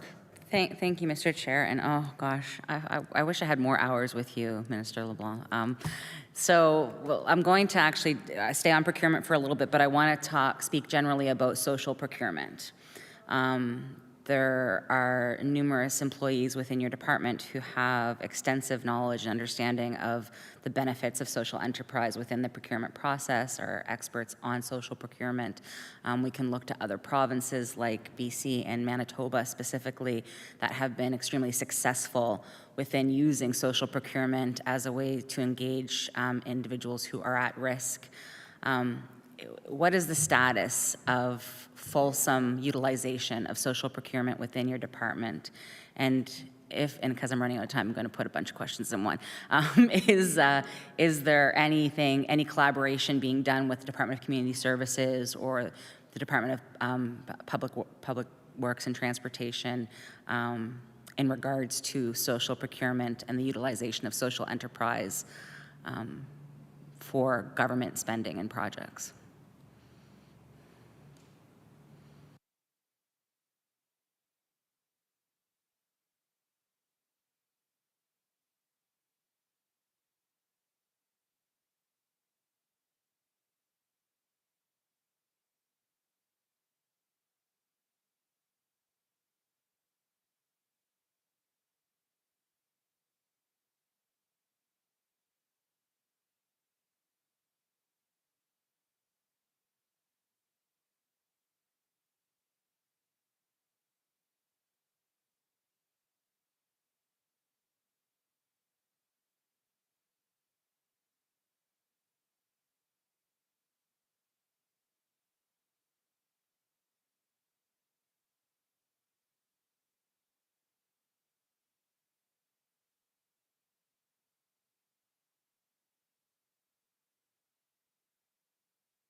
I recognize the Honourable Minister for Service Nova Scotia and Internal Services. Thank you very much, Mr. Chair. I'm happy to report to the committee that there's actually a policy in its final design, final draft stages rather, that you know addresses the goals and objectives, and exactly looking at what the members raising through a question. We do work with different departments, and including Department of Public Works and the construction space, Department of Community Services, working with the Intergovernmental Committee. Staff are working with the Intergovernmental Committee on how socioeconomic impacts. And of course, we're also working with the Office of Equity and Anti-Racism, and also working with other jurisdictions, including the provinces that the member mentioned, as well as our federal counterparts. I recognize the Honourable Member for Fairview Clayton Park. Thank you, Mr. Chair, and that's wonderful news. I can't wait for another update in a year's time and see where we're at.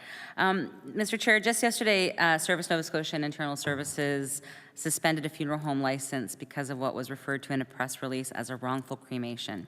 What is the department doing to ensure that future mistakes like this never happen? And is the department considering any modernizations to the funeral home regulations?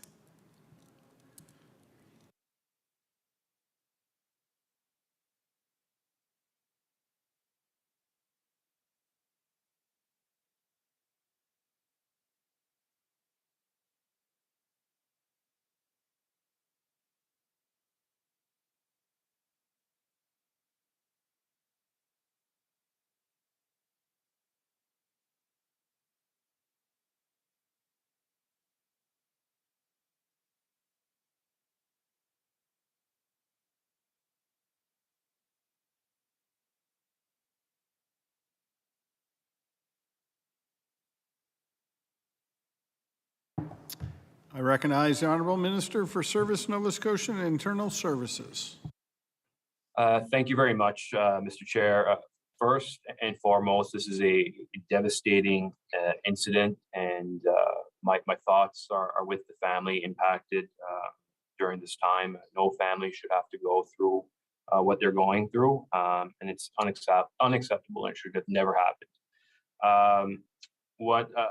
What we're committed here at the department is working with our partners, the Nova Scotia Board of Registration, Embalmers and Funeral Directors, as well as the Funeral Service Association of Nova Scotia, to see what needs to be done to improve compliance with the current legislation. Of note, as the registrar had noted in her decision, what was violated within the Act were actually amendments or the legislative changes that were brought forward by the previous government. So we're focused on working with our partners, looking exactly how we can improve compliance of the existing legislation and regulations. I recognize the Honourable Member for Fairview Clayton Park. Thank you, Mr. Chair. And along those same lines, what steps is the department taking to ensure that people are able to afford basic, dignified memorial services?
I recognize the Honourable Minister for Service, Nova Scotia and Internal Services. Thank you very much, Mr. Chair, and I appreciate the member bringing forward this question. Funeral industry is a competitive market. There are legislative and regulatory parameters that they must operate within. As I was reporting about in my initial question or my initial response on this topic that the member mentioned. But I can appreciate, and I do appreciate, the financial burden that funerals have on families. I hear about it in my constituency that whether it's an expected death or unexpected death, that cost for some families is significant. We're not talking hundreds of dollars here; we're talking thousands of dollars. And I know, in my personal experience, that some of my family members that have had to deal and manage funerals, that was challenging for them. And fortunately, have the funeral homes that were compassionate and empathetic, willing to work with my family, and I'd hope that would be across the province. But certainly, with the cost of living going up, as we've discussed it in the legislature, the impacts on that a variety of things, whether it be fuel, transportation, and food, housing. These are all real issues that impact the pocketbooks of Nova Scotians. And again, when we're talking about thousands of dollars, up to upwards of 10,000, if not more, for funeral service, that is quite impactful, as impacts on the pocketbooks of families. So what I'd say again, it's a competitive market that in Nova Scotia, as with other jurisdictions, and again, understand and appreciate that the cost of a funeral home can be a significant challenge for those that have to deal with that. I recognize the honorable member for Fairview Clayton Park. Thank you, Mr. Chair. And with the time that I have left in this hour, I'm just going to ask the minister on some processing times within various areas of his department. Can the minister let me know, and just bear with me because I'm going to list off a few, what the current wait times and the backlog, I would say, for residential tenancies, what the processing times at Vital Statistics is, at the Registry of Joint Stocks, and the Land Registry.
I recognize the honorable minister for Service Nova Scotia and Internal Services.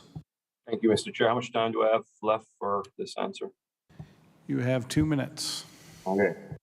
All right. So for the Res 10 division, it's about 8 to 9 weeks, and that timeline there is impacted by staffing. Vital Statistics, we have about a turnaround time of 18 days. The standard is 10 days, and again, staffing and COVID are having some impacts there. With the Land Registry, we do not have that data in front of us. However, we'll endeavor to get that information. And then regarding the Registry of Joint Stocks, it truly depends on the type of transactions. There's 40 to 50 different types of transactions. We are meeting the timeline for the incorporations submitted to RGSC, and we're close to meeting the standard for name changes.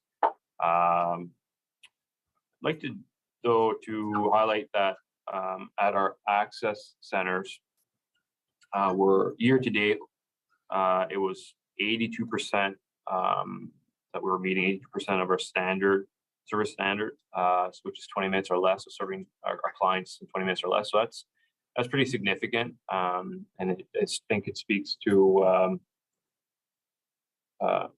speaks to the different means of service, the different means of accessing services. So not just in person, the ability that folks can Order. Time has elapsed for the official opposition and their questions. It's now time for the NDP caucus. I recognize the member for Cape Breton Centre, Whitney Peer. Thank you, Mr. Chair, and hello, Minister. So I'm going to start with vital statistics. We know that there are many updates that are required to for Province's Vital Stats Act, and one issue is related to the registration of births in the province and the process and the forms that do not reflect our current understanding of families. And so I'll use my personal self as an example. When I had my first child, my partner and I had to go out to the nurse's station, and he had to declare about 3 times that he was in fact the father and had to sign a document stating that before we could register our daughter because we are not married. And then there's other issues such as there's not just two parents. In some situations, there could be 3 parents. And so I'm just wondering, is this something that the minister is looking at?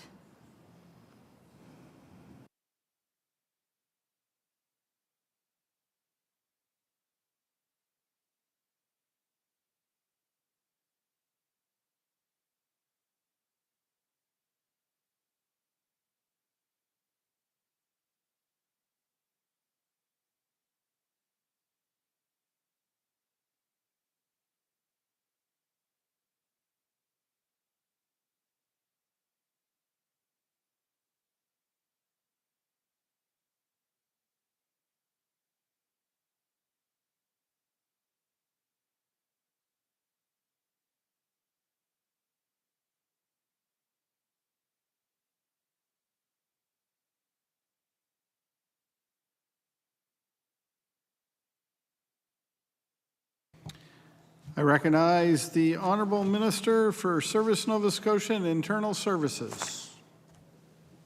Thank you very much, Mr. Chair, and thank you to my honourable colleague from Cape Breton Centre, Whitney Peer, for asking this question. So she may be aware that 2 of her colleagues, one member from Halifax Needham, as well as the member from Halifax Citadel Sable Island, have met with my department staff regarding the modernization of the Vital Statistics Act. It's a commitment from myself and the department that continuously looking at modernizing and looking at the legislation within my purview, and this is one that we're looking at. So we're looking to bring changes, meaningful changes to the Nova Scotia birth registration process, and through that with the modernization of the Vital Stats Act.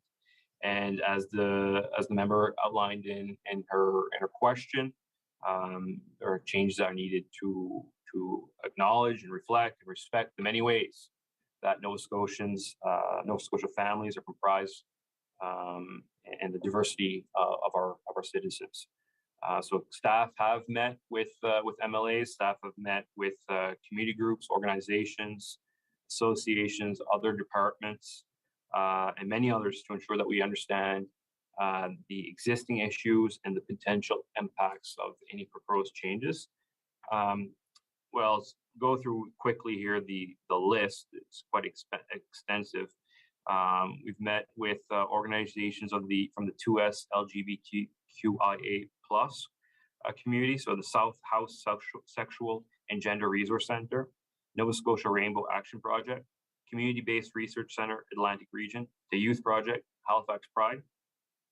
Organizations that serve women, we've met, departments met with Second Story Women's Center, Every Women's Center, LEA Place Women's Resource Center, Pictou County Women's Resource and Sexual Assault Center, the Lotus Center, the Resource for Women's Society, Easter Seals Nova Scotia, Nova Scotia League for Equal Opportunities, Briony House, Alice House, Wellness Within, Elizabeth Fry Society of Cape Breton, Stepping Stone.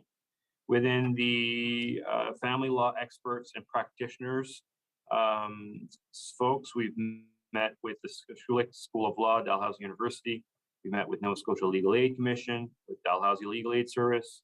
We met with the Canadian Bar Association, Family Law Section, and Nova Scotia Branch. Also met with the Nova Scotia Barristers Society, the Legal Information Society of Nova Scotia, Family Law Information Program Center, surrogacy lawyers, Nova Scotia Public Trustee. We've also met with bioethicists, university research professor of bioethics at Dalhousie, as well as a another university professor at Dalhousie. We met with birthing hospitals, the IWK Women's and Newborn Health Program, the Women and Children's Unit at Aberdeen and New Glasgow, the Women and Children's Unit Colchester East Hants Health Center in Truro, the Women and Children's Unit in Cumberland Regional Health Center in Amherst, St. Martha's Regional Hospital in Antigonish, Cape Breton Regional Hospital, South Shore Regional Hospital in Bridgewater, Valley Regional Hospital in Kentville, my regional hospital in Yarmouth, Association of Nova Scotia Midwives.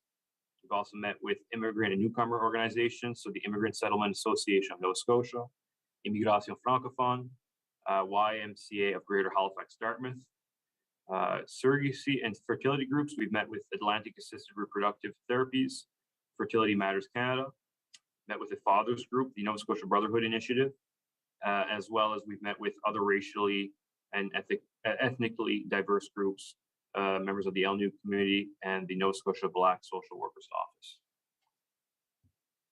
Office. I recognize the member for Cape Breton Center, Whitney Peer. Thank you. That's great. I think that's a great list, definitely to be having conversations with, and very much needed. And so I hope at some point we're going to have some of those changes being brought to us. And so I'm going to assume, and the minister can confirm yes or no to this, that the department, with all those types of changes, are going to make efforts to remove the gendered language in all those forms. I recognize the Honourable Minister for Service Nova Scotia and Internal Services. Yes. I recognize the member for Cape Breton Center, Whitney Peer. That's great. Sometimes one-word answers are all you need. That's wonderful. So there's I have another issue related to, this is an issue actually related to name changes, and I know the minister is very much aware of this because we've had correspondence, really good correspondence, that a constituent who was a survivor of spousal abuse was told by Vital Statistics that she would need to get permission from her spouse to change her last name.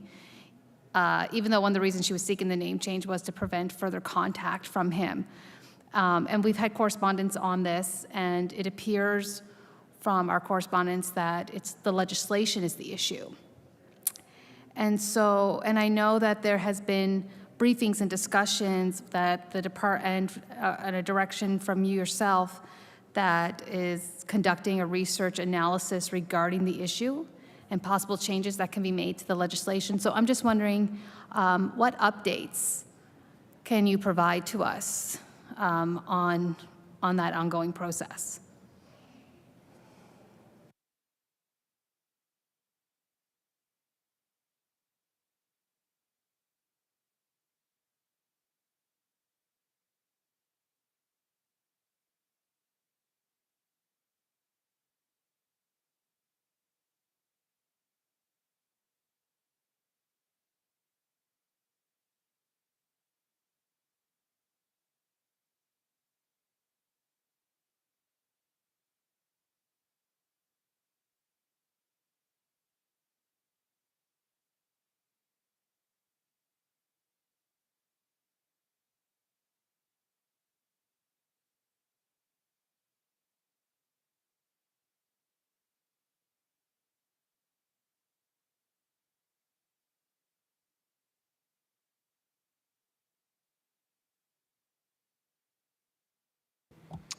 I recognize the Honourable Minister for Service Nova Scotia and Internal Services.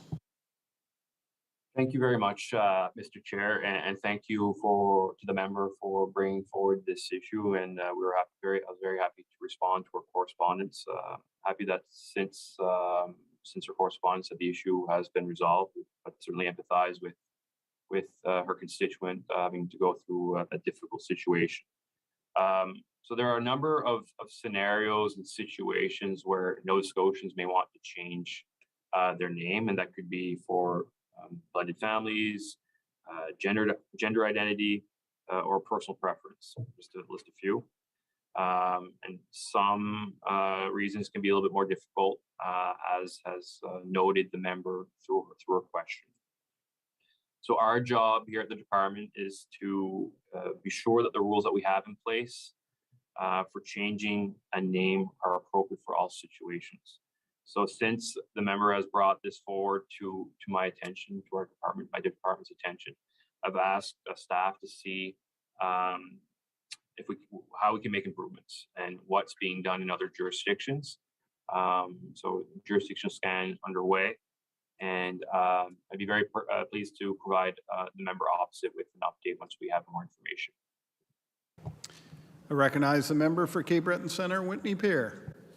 No, yes, thank you, Minister. That's great news, considering we brought the issue to you not too long ago that a jurisdiction scan is already underway. I'm happy to hear that. And as you mentioned regarding other changes in names, I'm just wondering, is the department looking at or working to eliminate any of the fees associated with name changes, specifically around the two as LGBTQ plus individuals who are transitioning and want their dead names removed from their government identification?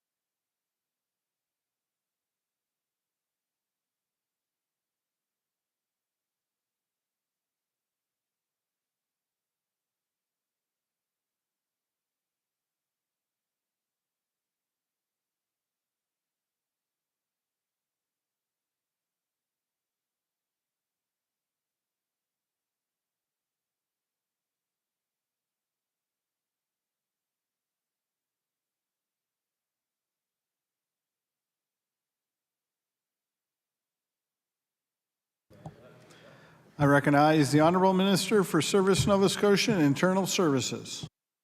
Thank you very much, Mr. Chair, and can assure the member that we have great staff at Service Nova Scotia and Internal Services that are quick to act and quick to get to work, and always are ready to go above and beyond. So I'm really blessed to be in the position I'm in, to have the support of staff. To the member's question, that's something that is not currently on the radar. However, certainly bring it back to the department for discussion.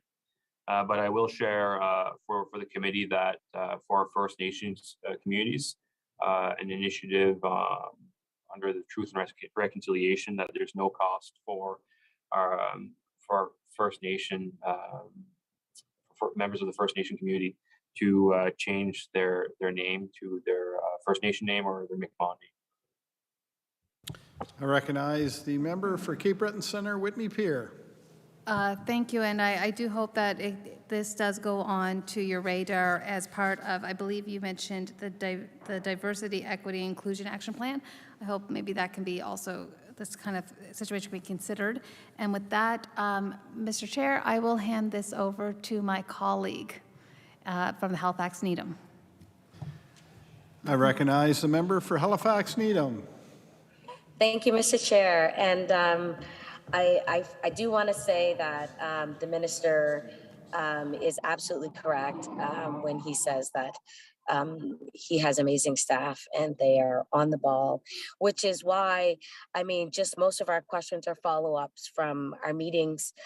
Just wondering, is there an update on the processes and the name changes and people's circumstances, because as we know, if one person is coming forward, then more people will come forward knowing that there's access for that. So but I'm going to just shift the conversation completely. But first, before I do though, Minister, I do want to say I do appreciate our conversations and as well the clarity in which I receive information. So you mentioned diversity, equity, and inclusion, and a process that's going forward within your department. And I just have a few questions on that. Firstly, is a consultation being done by local consultants? One, and then secondly, is there a position that will be dedicated for this particular role or this particular after the consultation's finished?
I recognize the Honorable Minister for Service Nova Scotia and Internal Services. Thank you very much, Mr. Chair, and thank you to the member for a question, and of course the ongoing dialogue that we are able to have, and her sincerity and her passion for the issues that she brings forward, and of course for her community. Great question. So who is doing the consultation? Well, it is members of our staff who are members of the equity seeking groups who are themselves engaging with staff within the department, because we want to hear first voice of what's going well, what's not going well, challenges, barriers, so we can act on those accordingly. Regarding the member's question about if there's a position, yes. We have a senior advisor of diversity, equity, and inclusion, Danielle Elias, and she's actually, senior advisor of diversity, equity, inclusion, and accessibility. And she sits at the executive table to be part of those discussions. And of course, last but not least, we're also establishing a working group with staff to help inform the senior leadership within the department. I recognize the member for Halifax Needham. Thank you so much, Mr. Chair, and I appreciate that. Thank you. I'm glad to hear that. So we're going to move right into rent evictions because this is the hot topic, as we know. When I asked the housing minister during question period about rent evictions that were happening, the minister specifically said that the process is working. And so we know that the process works for those that put their name forward and for those that are, really involved in knowing the clarity on this process. But I'm just curious as to what information are you using to make the assessment that the process is working, and who are you hearing from in order to make that call?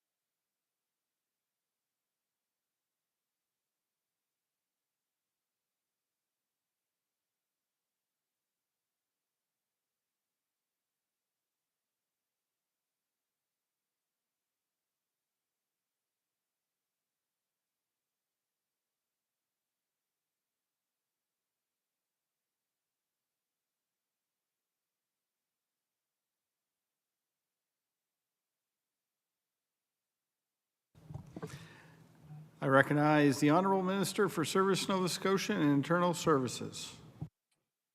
Thank you very much, Mr. Chair. I appreciate the opportunity to speak on rent evictions. I've done so a little bit in the House and a bit with media, and understand that it is a new process, and I've said that, and acknowledge that that perhaps the new process is not clear for everyone, and that that sentiment or expression goes probably with other sectors of the Residential Tenancy Act, and I'll talk about that in a bit. But our government accepted the recommendations of the Nova Scotia Affordable Housing Commission's report, and so within a very short time, in my first few months as minister, implemented one of the recommendations. I don't remember if it's 3 or 14. Well, anyways, one of the numbers, but it was to address the ban on rent evictions. And we knew it wasn't going to go on forever because, and I said it before, and I guess I have a little more time now than 45 seconds in question period, but there are instances that that renovations are required. I just think of my own house, which I'm in a privileged position to own a house. But as with any piece of infrastructure, whether it's one of these high rises downtown Halifax, whether it's the legislature, whether it's an apartment building, whether it's the Scotiabank Center, or if it's a piece of infrastructure such as a vehicle, there are repairs and upgrades that are required to maintain its integrity. And so we hear about instances where tenants find themselves in a position where perhaps the roof over their head is not safe anymore. And what leads to that happening, I'm not going to presuppose, I'm not going to make assumptions, but there may have been a requirement for renovation or renovations or upgrades that may or may not have been done. So tie that back into the purpose of establishing a legislated process that enables tenants and landlords to follow the process, but it is a concise process that where the landlord has ultimately a responsibility to do their homework and demonstrate through the requirement of a building permit and demonstrating to the tenancy officer that they need vacant possession to do the substantial renovations. And I emphasize substantial because when we're talking about renovations, I seen a picture of a building permit. It was like paint the walls, change the toilet seat, like maybe a little bit exaggerating, but it was very like minor upgrades. And so it's truly up to the residential tenancy officer to adjudicate the process and look at the evidence that's being put forward by both parties. That's part of the process, that both the landlord and the tenants have an opportunity to present that information. But again, I just don't want it, and it's perhaps it's getting lost in this entire discussion of a new process, that people are getting rent-evicted for small repairs. And I tie that to rent eviction notices that landlords might be posting on the wall or the door of the apartment unit. Yeah, you're being rent evicted. Well, if that's happening, they're not following the process. Another, I guess, interpretation of a rent eviction notice could be that the landlord showing up with DR5 form, the form that if an instance where a tenant and landlord mutually agree to end the tenancy for the purpose of a rent eviction or renovations, then they can sign on that. And so we're unaware of those instances. We're unaware of the department of those rent evictions because those are mutually agreed upon, considering the form is signed by both parties. So perhaps there's folks that are feeling pressured, and I spoke to that in my opening remarks, that landlords can't pressure tenants to sign a document, and it's the same thing with any document. If somebody were to, walking downtown Yarmouth doing some shopping, and somebody's on the street corner say, "Hey, Colton, you should sign this form." Well, I'm gonna probably want to take the time to look at it and see what I'm signing, right? So that's why. So that's another important element. So those two things there may be interpreted as eviction notices. But again, it's in bold, and we've looked at the form, and staff are going to review that some more. Is that it outlines the tenant's not obligated to sign the form, and if they have any questions, they should be calling the contact center, because we're more than happy to provide the information to tenants and to landlords regarding the process, or regarding the legalities of the hearing itself. Then that would have to wait to the hearing process. So I hope that helps a little bit there. So again, I don't want to rehash my opening remarks, but again, there can be a mutual agreement between tenant and landlord. We don't hear about it. Landlord tenant don't agree. Landlord is to apply to the tenancy board, and I'll get to the data on that in a few minutes. But in the instances where there's the perception of an eviction notice being given by the landlord to the tenant, and if it's an unresolved dispute, whether it be that or any other dispute that's within the purview of the Residential Tenancy Act, then my recommendation is to tenants would be to file an application to the tenancy board. So with that being said, on the rent eviction piece,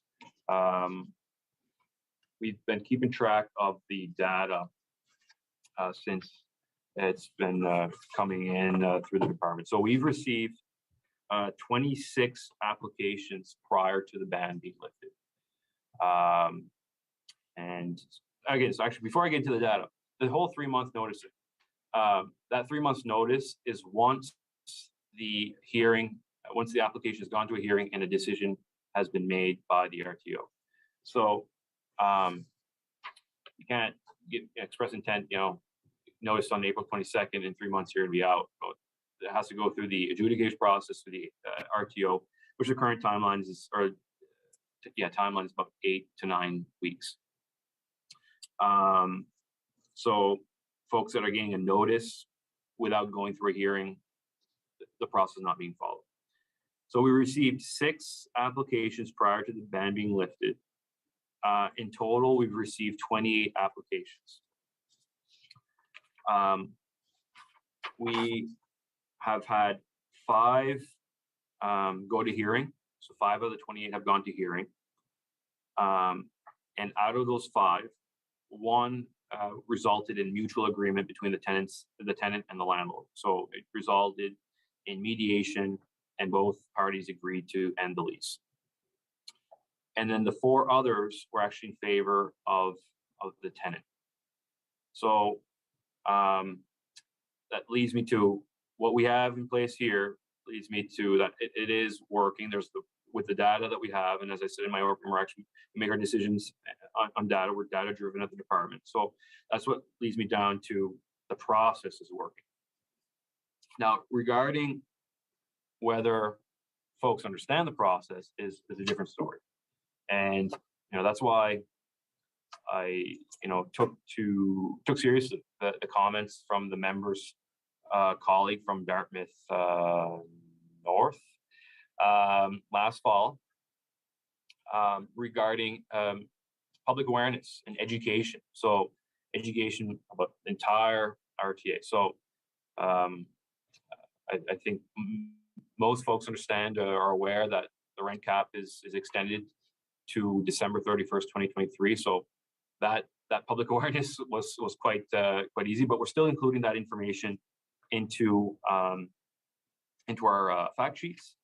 So we've developed 2 fact sheets. One dated December 2021, and it talks about the rent cap, and it talks about the rent evictions, and then the changes and the process. And we have another fact sheet that's dated March 2022, and when I go back to the legislature, I'll table these again, but these are the same documents that were tabled during question period. So this March 2022 goes over rent evictions and the process, the rent cap, and then resources of where to get information.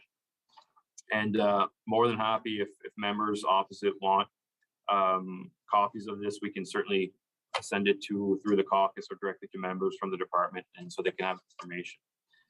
And then finally, we've also done targeted public awareness on social media. So we've done some social media ads on Facebook that would pop up on Facebook feeds that would be generated in the Facebook marketplace.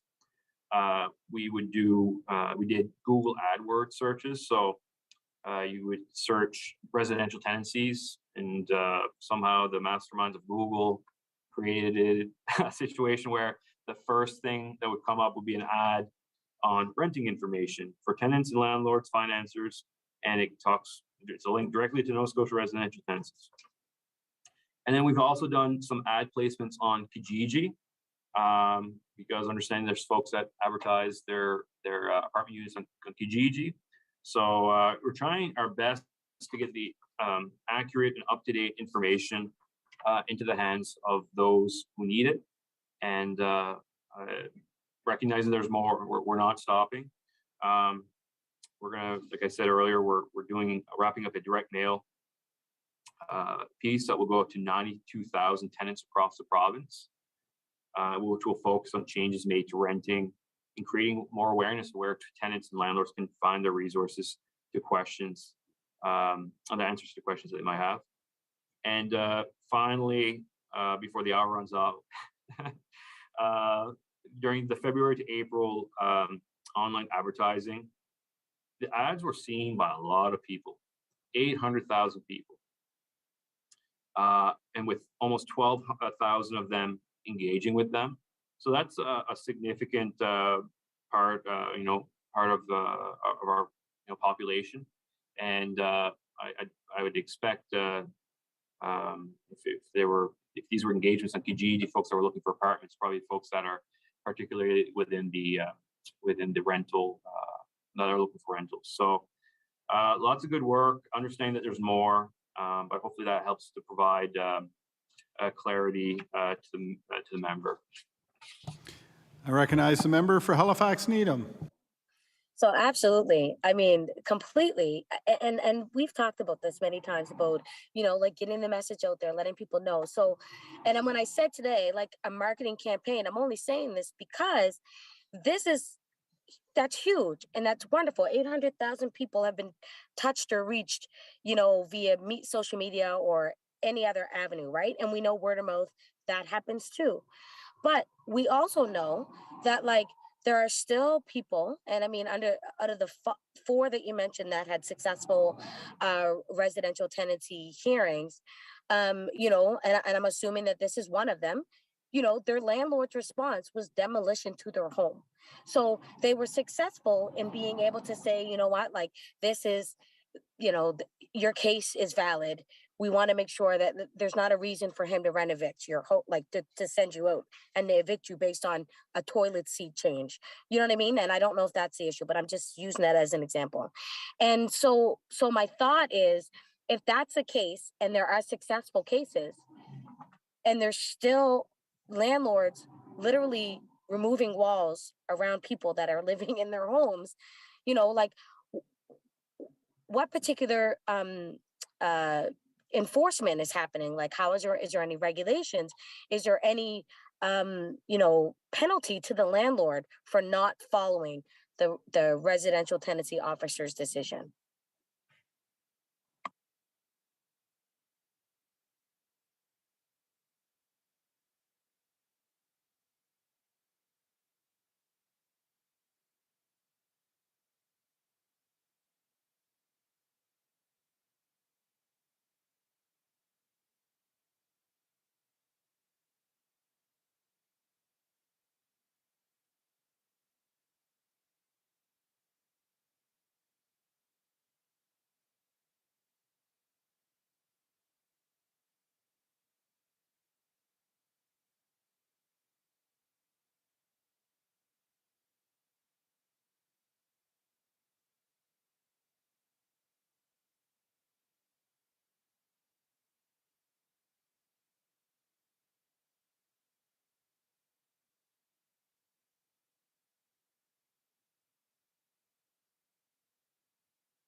I recognize the Honourable Minister for Service Nova Scotia and Internal Services.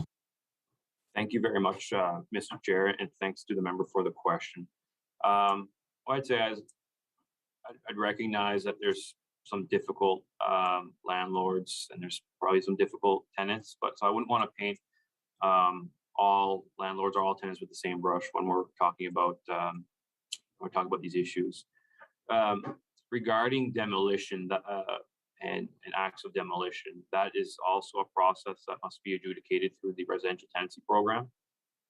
So if tenants are finding themselves in a position where there's a confusion, whether it's renovation or demolition, they're finding themselves the wall is being demolished around, or if a demolition crew shows up, again, there's the process through the residential tenancy program. There's also some opportunities through municipal officials when we talk in regards to building codes and safety. When there's matters of personal safety and property safety, there's opportunities for law enforcement to get involved.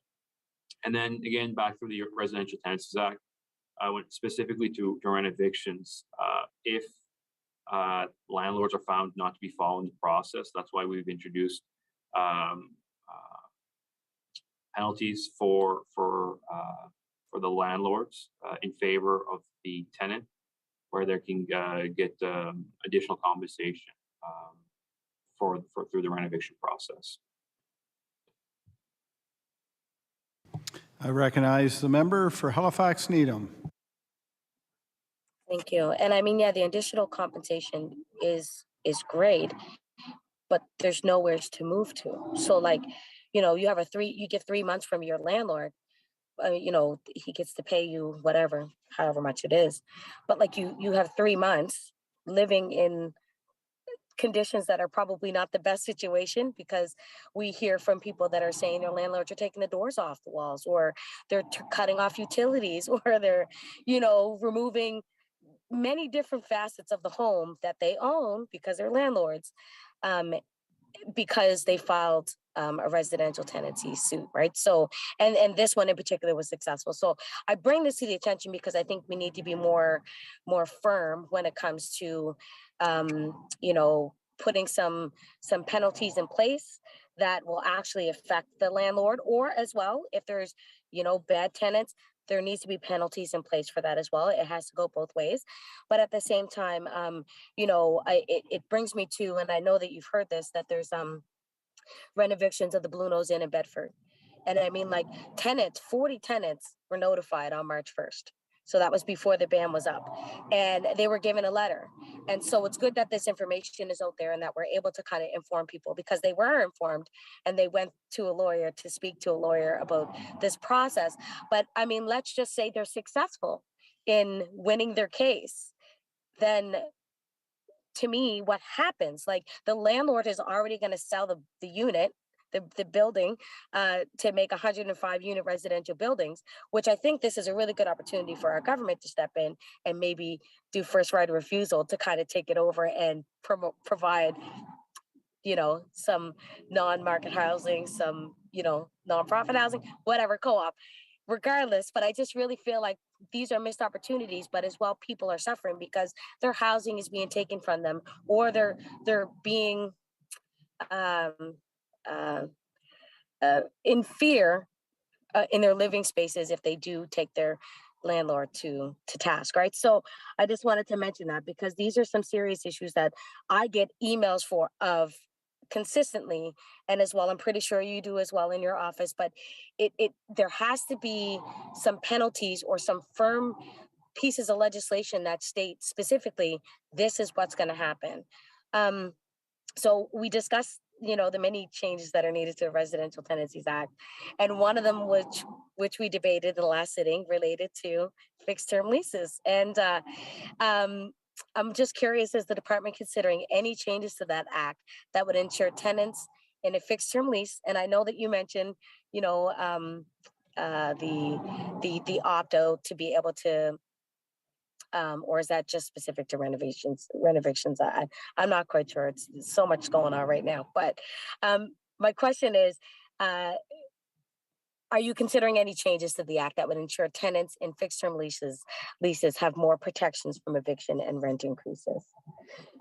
Other than the ones that you had made changes to from the previous sitting?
I recognize the Honorable Minister for Service Nova Scotia and Internal Services.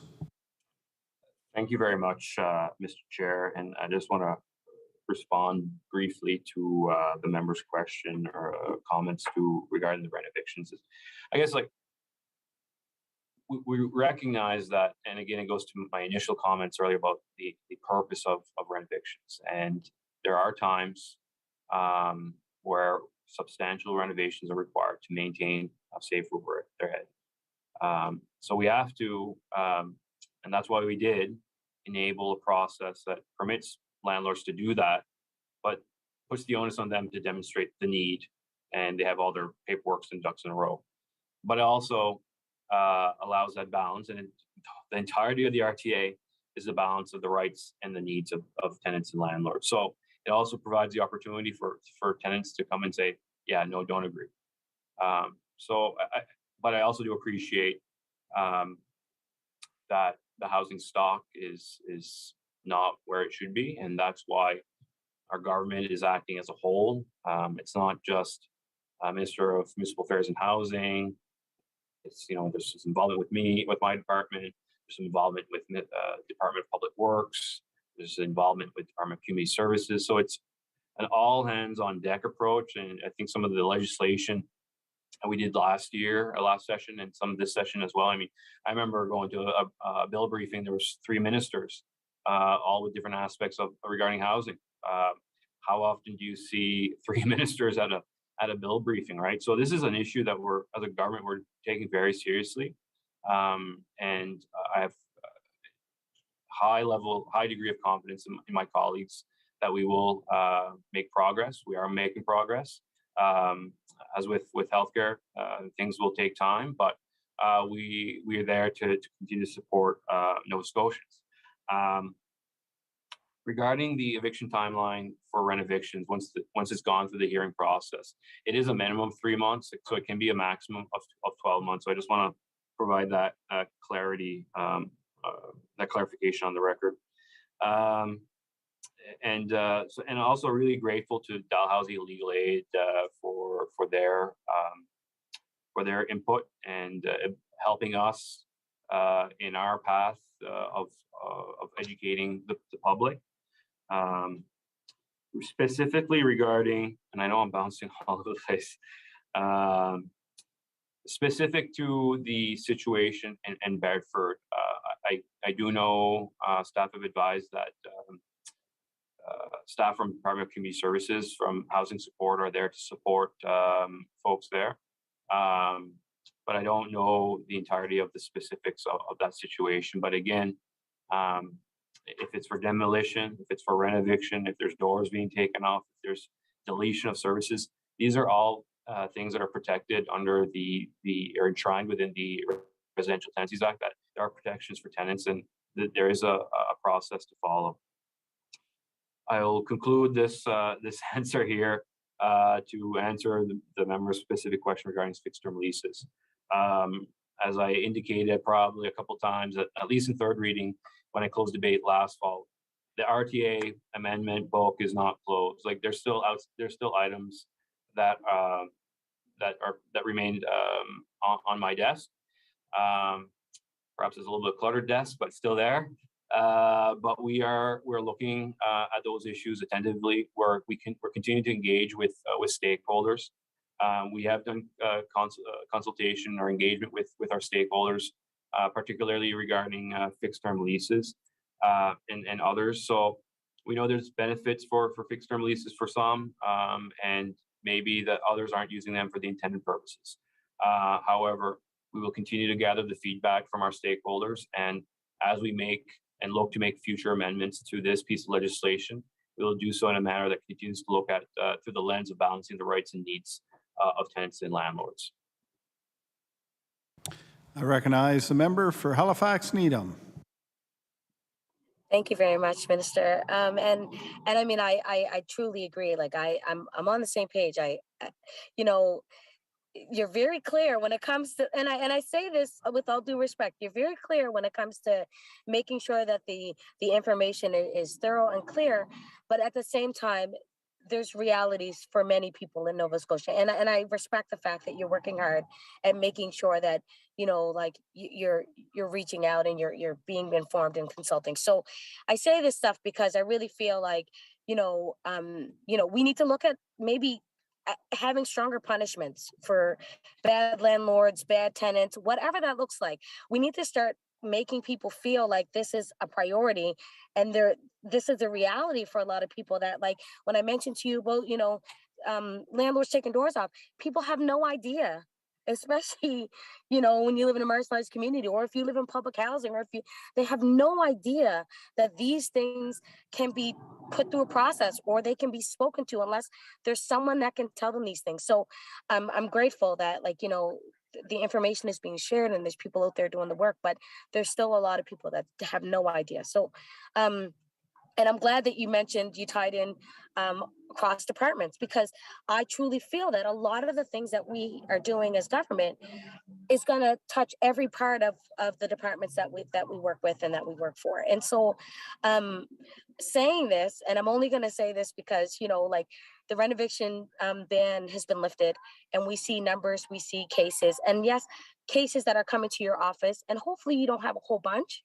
more, but I worry that may be the case. So I'm curious to know if, because I'm just going to shift it around, like, is there any money in your budget to provide to the service providers or organizations that will be dealing with a larger number of the homelessness? And maybe it's something that you guys pool together as departments due to renovictions. And I mean, at the end of December, there's going to be the rental cap is going to be lifted.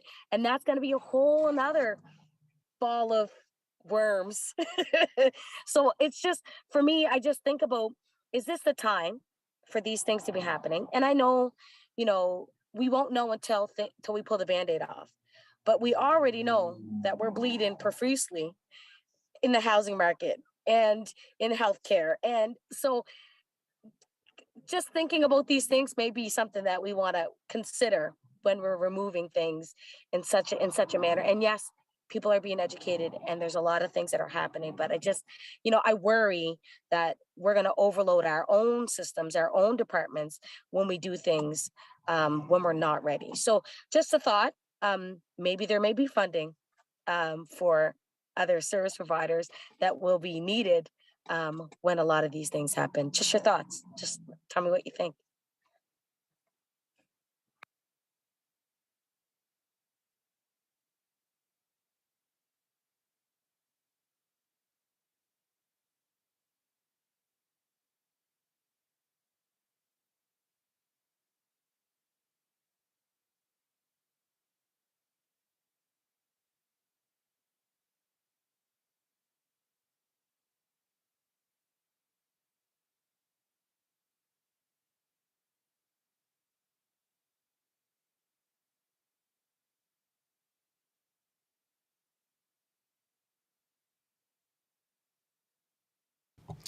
I recognize the Honourable Minister for Service Nova Scotia and Internal Services.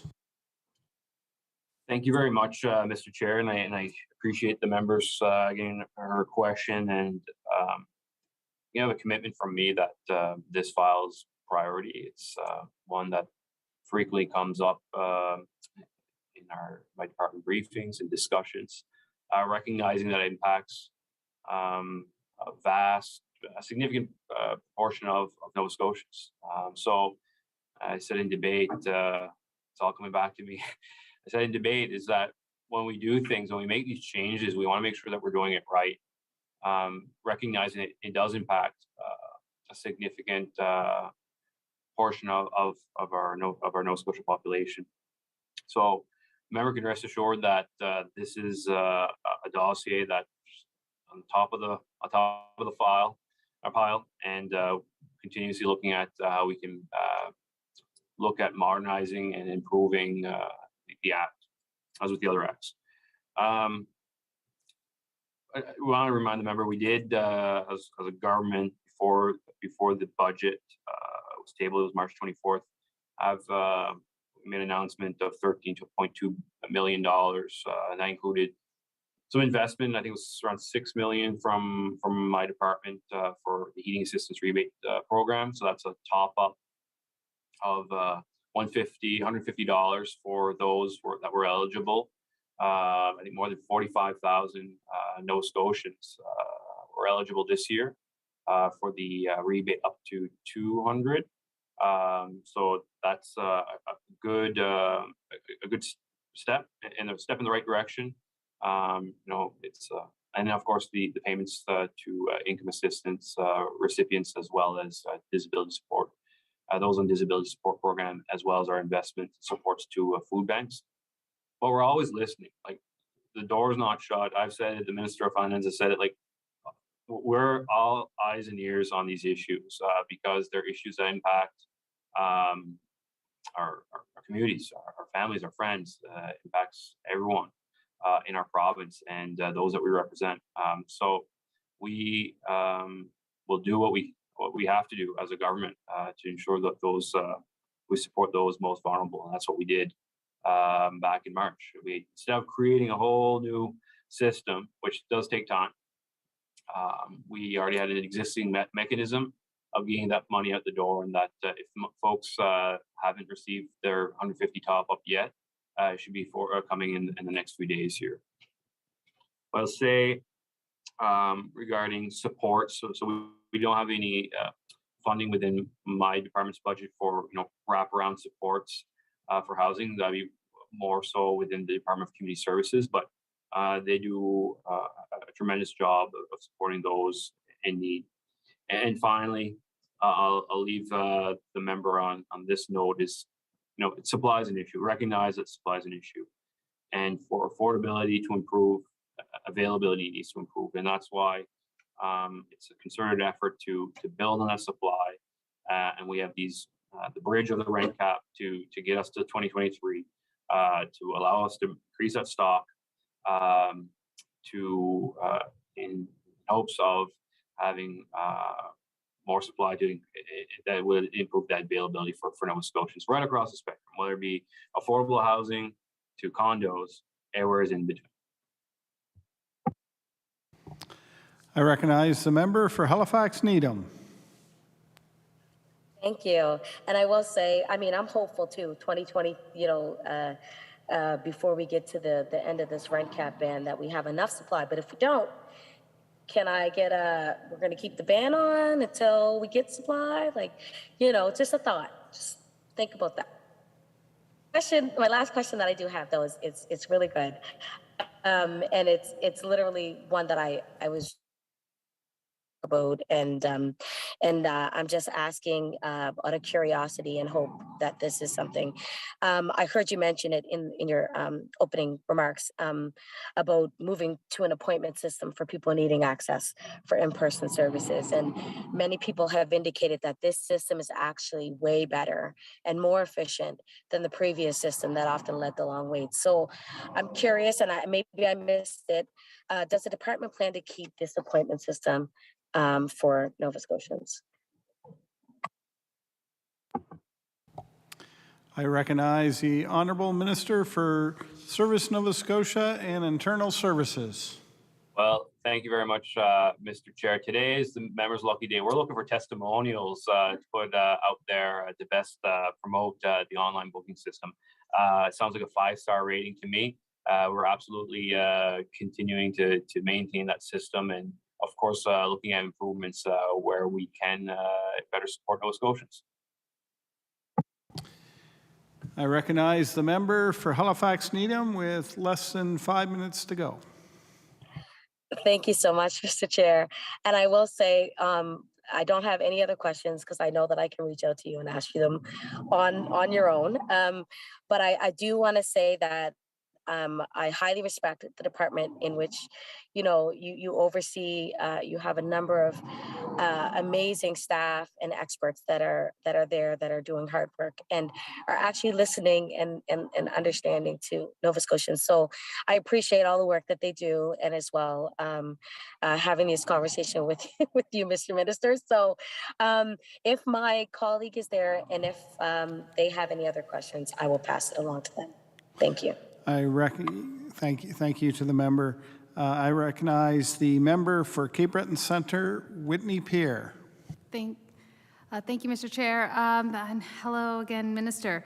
I'm just wondering, and I'm hoping maybe you'll have your staff there and we can talk about the Public Service Commission. And that is, if you have just one or two questions, and I'm wondering if you may be able to answer, how many public sector contracts are outstanding?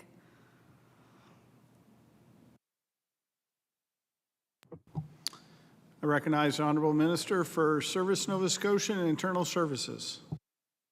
Thank you very much, Mr. Speaker. I guess respectfully to the member, I'm here in my capacity as Minister of Service Nova Scotia Internal Services. Unfortunately, I do not have my staff available. However, if the member want to reach out to the department, we'd be happy to provide an appropriate response. I recognize the member for Cape Breton Centre, Whitney Pierre. Thank you. Thank you, Mr. Chair. And I completely understand it was kind of a shot in the dark to see if you did have your staff there that we could talk about those contracts. But as your capacity, where you might not need staff for this question. And so it's just a question. I had tabled a bill, as you know, or you might be aware, regarding anti-worker legislation. And I'm just wondering if I can get the minister's thoughts on repealing or amending those public sector those pieces of legislation. I recognize the Honourable Minister for Service Nova Scotia and Internal Services. Thank you very much, Mr. Chair. And that would be a question better directed to the Minister of responsible for Labour Relations, my Minister colleague, the Minister of Finance and Treasury.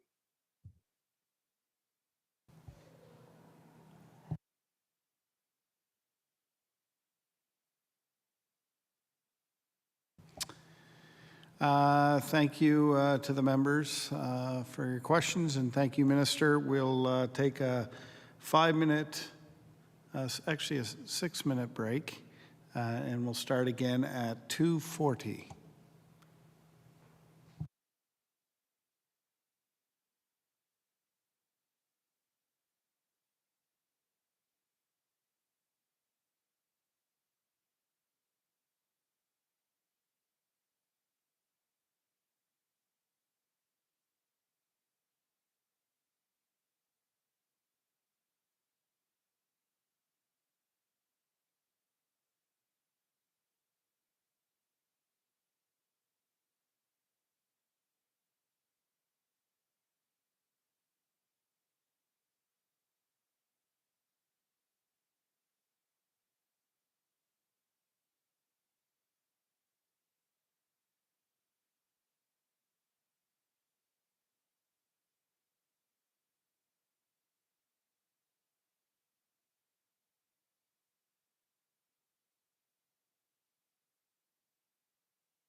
Order.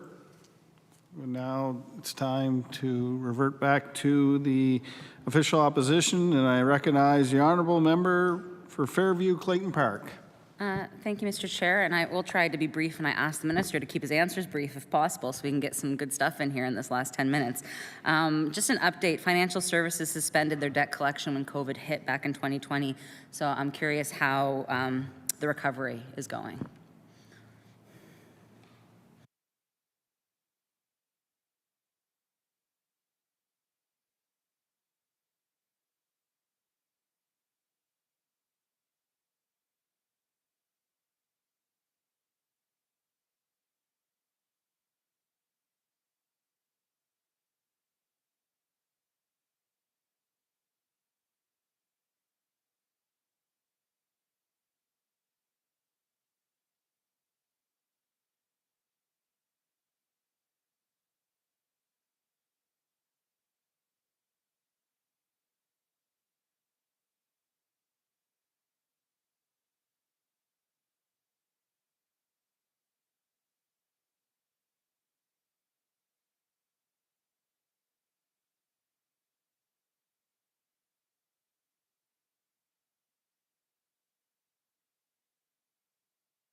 I recognize the honourable minister for Service Nova Scotia and Internal Services.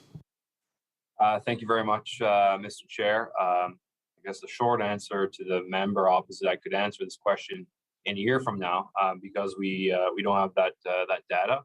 As I indicated in my opening remarks, the staff from the collection services were supporting the province's public health response, the pandemic response, and since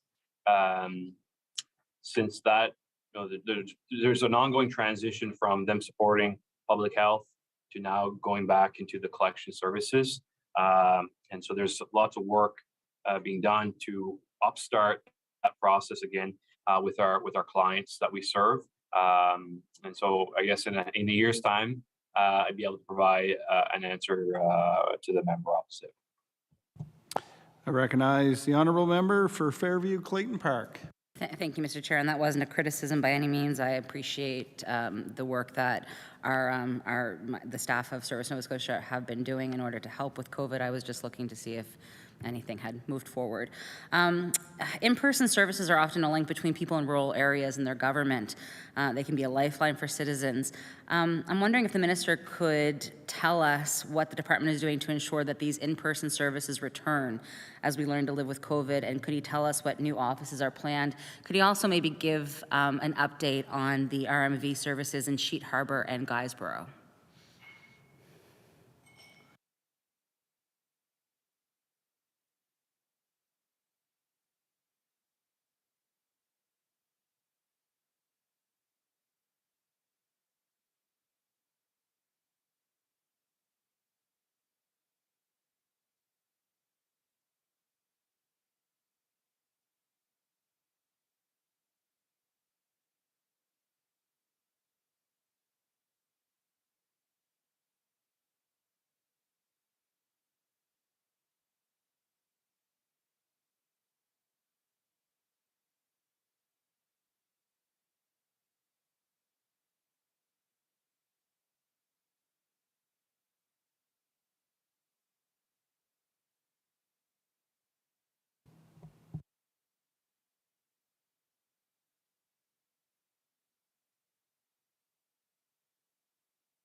I recognize the honourable minister for Service Nova Scotia and Internal Services. Thank you very much, Mr. Chair. What I can say to the members, for a number of months, all services have been online. All the in-person services have resumed. There, including the sites that the member has noted. I'd like to acknowledge, though, there are some impacts on staffing specific to extended hours. So there's some sites, RMB sites, access sites that have extended hours in the evenings. So over the last 2 weeks here, because of staffing challenges with due to COVID, there was no extended hours in, I believe, like Bridgewater, Amherst, Sydney, and Dartmouth. But otherwise, all green lights. I recognize the honorable member for Fairview Clayton Park. Thank you, Mr. Speaker. Mr. Speaker, through you, Mr. Chair, through you to the minister. The RMV is an outdated registry that is currently being modernized. At one point, there were only a handful of people in the province who had the technical knowledge to support the RMV system. I'm wondering if the minister could update us on the modernization work. Has that number of technical expertise improved? And does the department have a full team in place to complete the RMV modernization?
I recognize the honorable minister for Service Nova Scotia and Internal Services.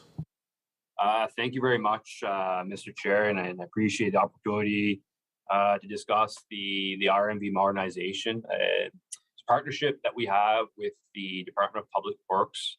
They are the bearer of the legislation, and we do the behind-the-scenes work to deliver it and implement it to Nova Scotians. There are a number of stakeholders that perhaps members of the committee are unaware that are important. This impacts law enforcement agencies, insurance agencies. I kind of could go on. There's a list in front of me here, but anyways, it has a wide impact across for many different stakeholders.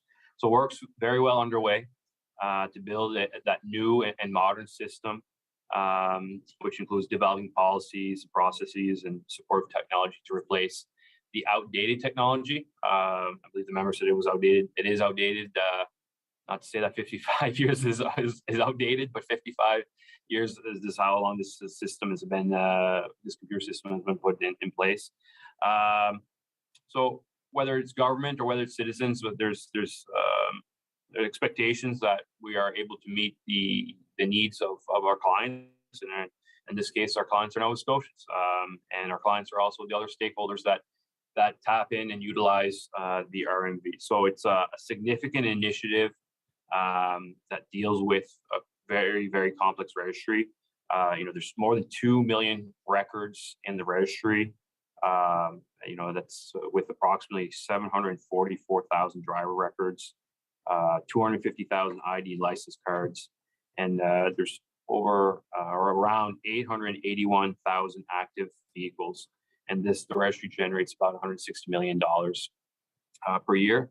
What I can say though is we're already on a path of modernization while we work to the modernization of this RMV. We have a number of services, whether it be online booking, renewal of your driver's license, the online knowledge. I just think of the time that when I went for my driver's license and the running back and forth to RMV and going on a certain day of the week, I think it was Wednesday, between like a certain time, and then having to book getting a receipt number and doing this and going there. And then if you failed, and I didn't fail the first time, I was successful, then you have to, and there's instances that people aren't successful in the first time, and that's the truth. Now, if they're unsuccessful and they do it online, they don't have to commute. So the member's question about, in-person services, is important, but fact is that we don't have RMV locations, access locations at every street corner. So for some people, like, for me, it's 25, 30 minutes to go to the RMV. For others, it's, 45, maybe an hour.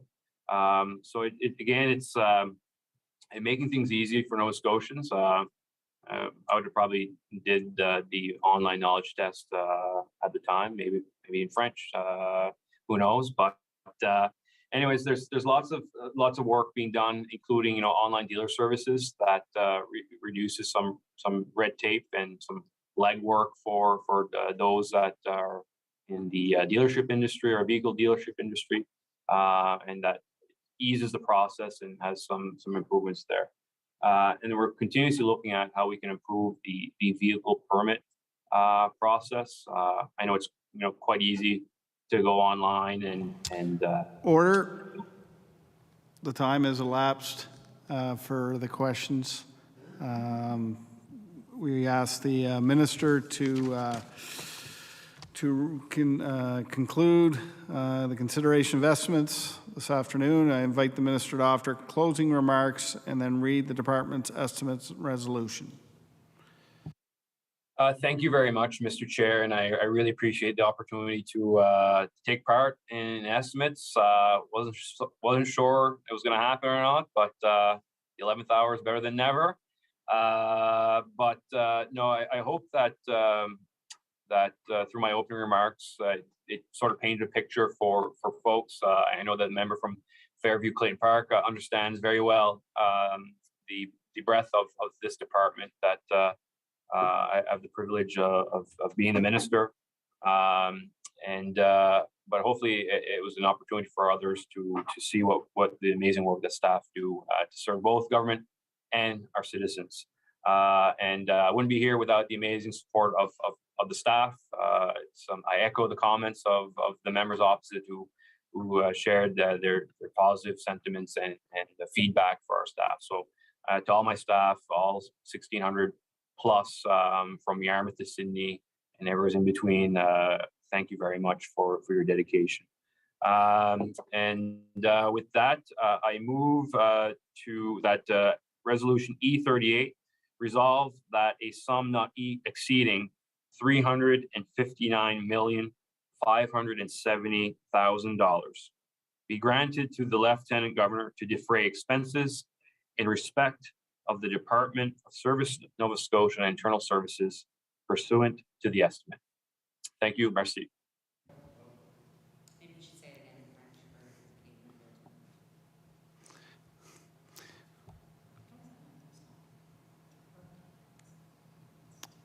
Thank you, Minister.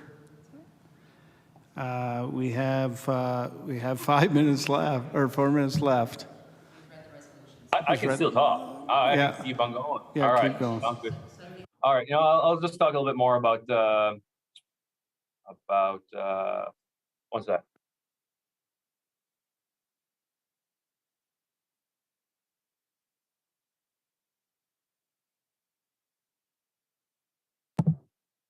Yeah, no, so thank you, Mr. Chair. I guess I didn't realize I had that long for closing remarks, but appreciate that flexibility. Again, like I mentioned in my opening remarks, that the breadth of the department is significant, and a lot of folks. Let's take the example if financial services wasn't running as it is. That come payday, we'd have 10,000 civil servants quite frustrated. We would have folks that are recipients of income assistance through the Department of Community Services that wouldn't get their payments. So all the money that we're debating here through estimates of in the main chamber and in the subcommittee here in the red chamber, all that money comes in and out through financial services who maintain the accounts payable and receivable. So they have a big task on their hands and a close relationship with our folks in finance. But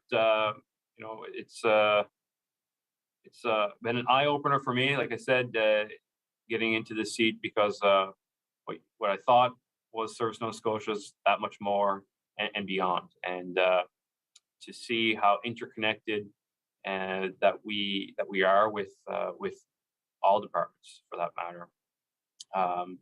And so it's sometimes we're not the biggest department. Well, we're one of the biggest departments FTE wise, but we're not one of the attractive departments. I'm not sure if that's the right way to say it or not, but we support the amazing work that every other department does for our province, whether it be public works, whether it be healthcare, whether it be education. I'm gonna list them all, although I have a couple minutes left. I could, I suppose, but no, it's remarkable of that, and to see the dedication that with the staff that I interact frequently with, and the feedback that is shared from them is second to none. So it's looking forward to and of course, I'd be remiss, although I'm here in my capacity as Minister of Service Nova Scotia Internal Services, I'd be remiss if I did not mention my other portfolios and my ministerial responsibilities of Minister of the Public Service Commission and that department, the amazing work that's done within the PSC to support, again, across government. So perhaps coincidental there that we're providing, both my departments are providing services to government. And finally, of course, the Office of Acadian Affairs and Francophone, one that cherished very near and dear to my heart, important, very important portfolio for me. Minister, I ask you to read your resolution. All right, I'll read it one more time. So there we go. Resolution E38, be resolved that a sum not exceeding $359,570,000 be granted to the Lieutenant Governor to defray expenses in respect to the Department of Service Nova Scotia and Internal Services pursuant to the estimate. Shall Resolution E38 stand? All those in favor say agree. Those opposed? The resolution stands. It is now 2:57. There we go. And the House is set to adjourn at 11:59 p.m. That concludes the subcommittee's consideration of estimates for today. The subcommittee will resume consideration. No, it won't. This is it. So yeah, this is celebration. So I ask all our members. I want to thank the minister and the members on the right, and members on the left, and Ledge TV. Thank you so much for your time and all the work that you guys do. So I ask you, thank you. Thank you to please return to your seats in the legislative chamber. The committee of the whole House must rise and report before the House concludes its business for the day. Meeting is adjourned.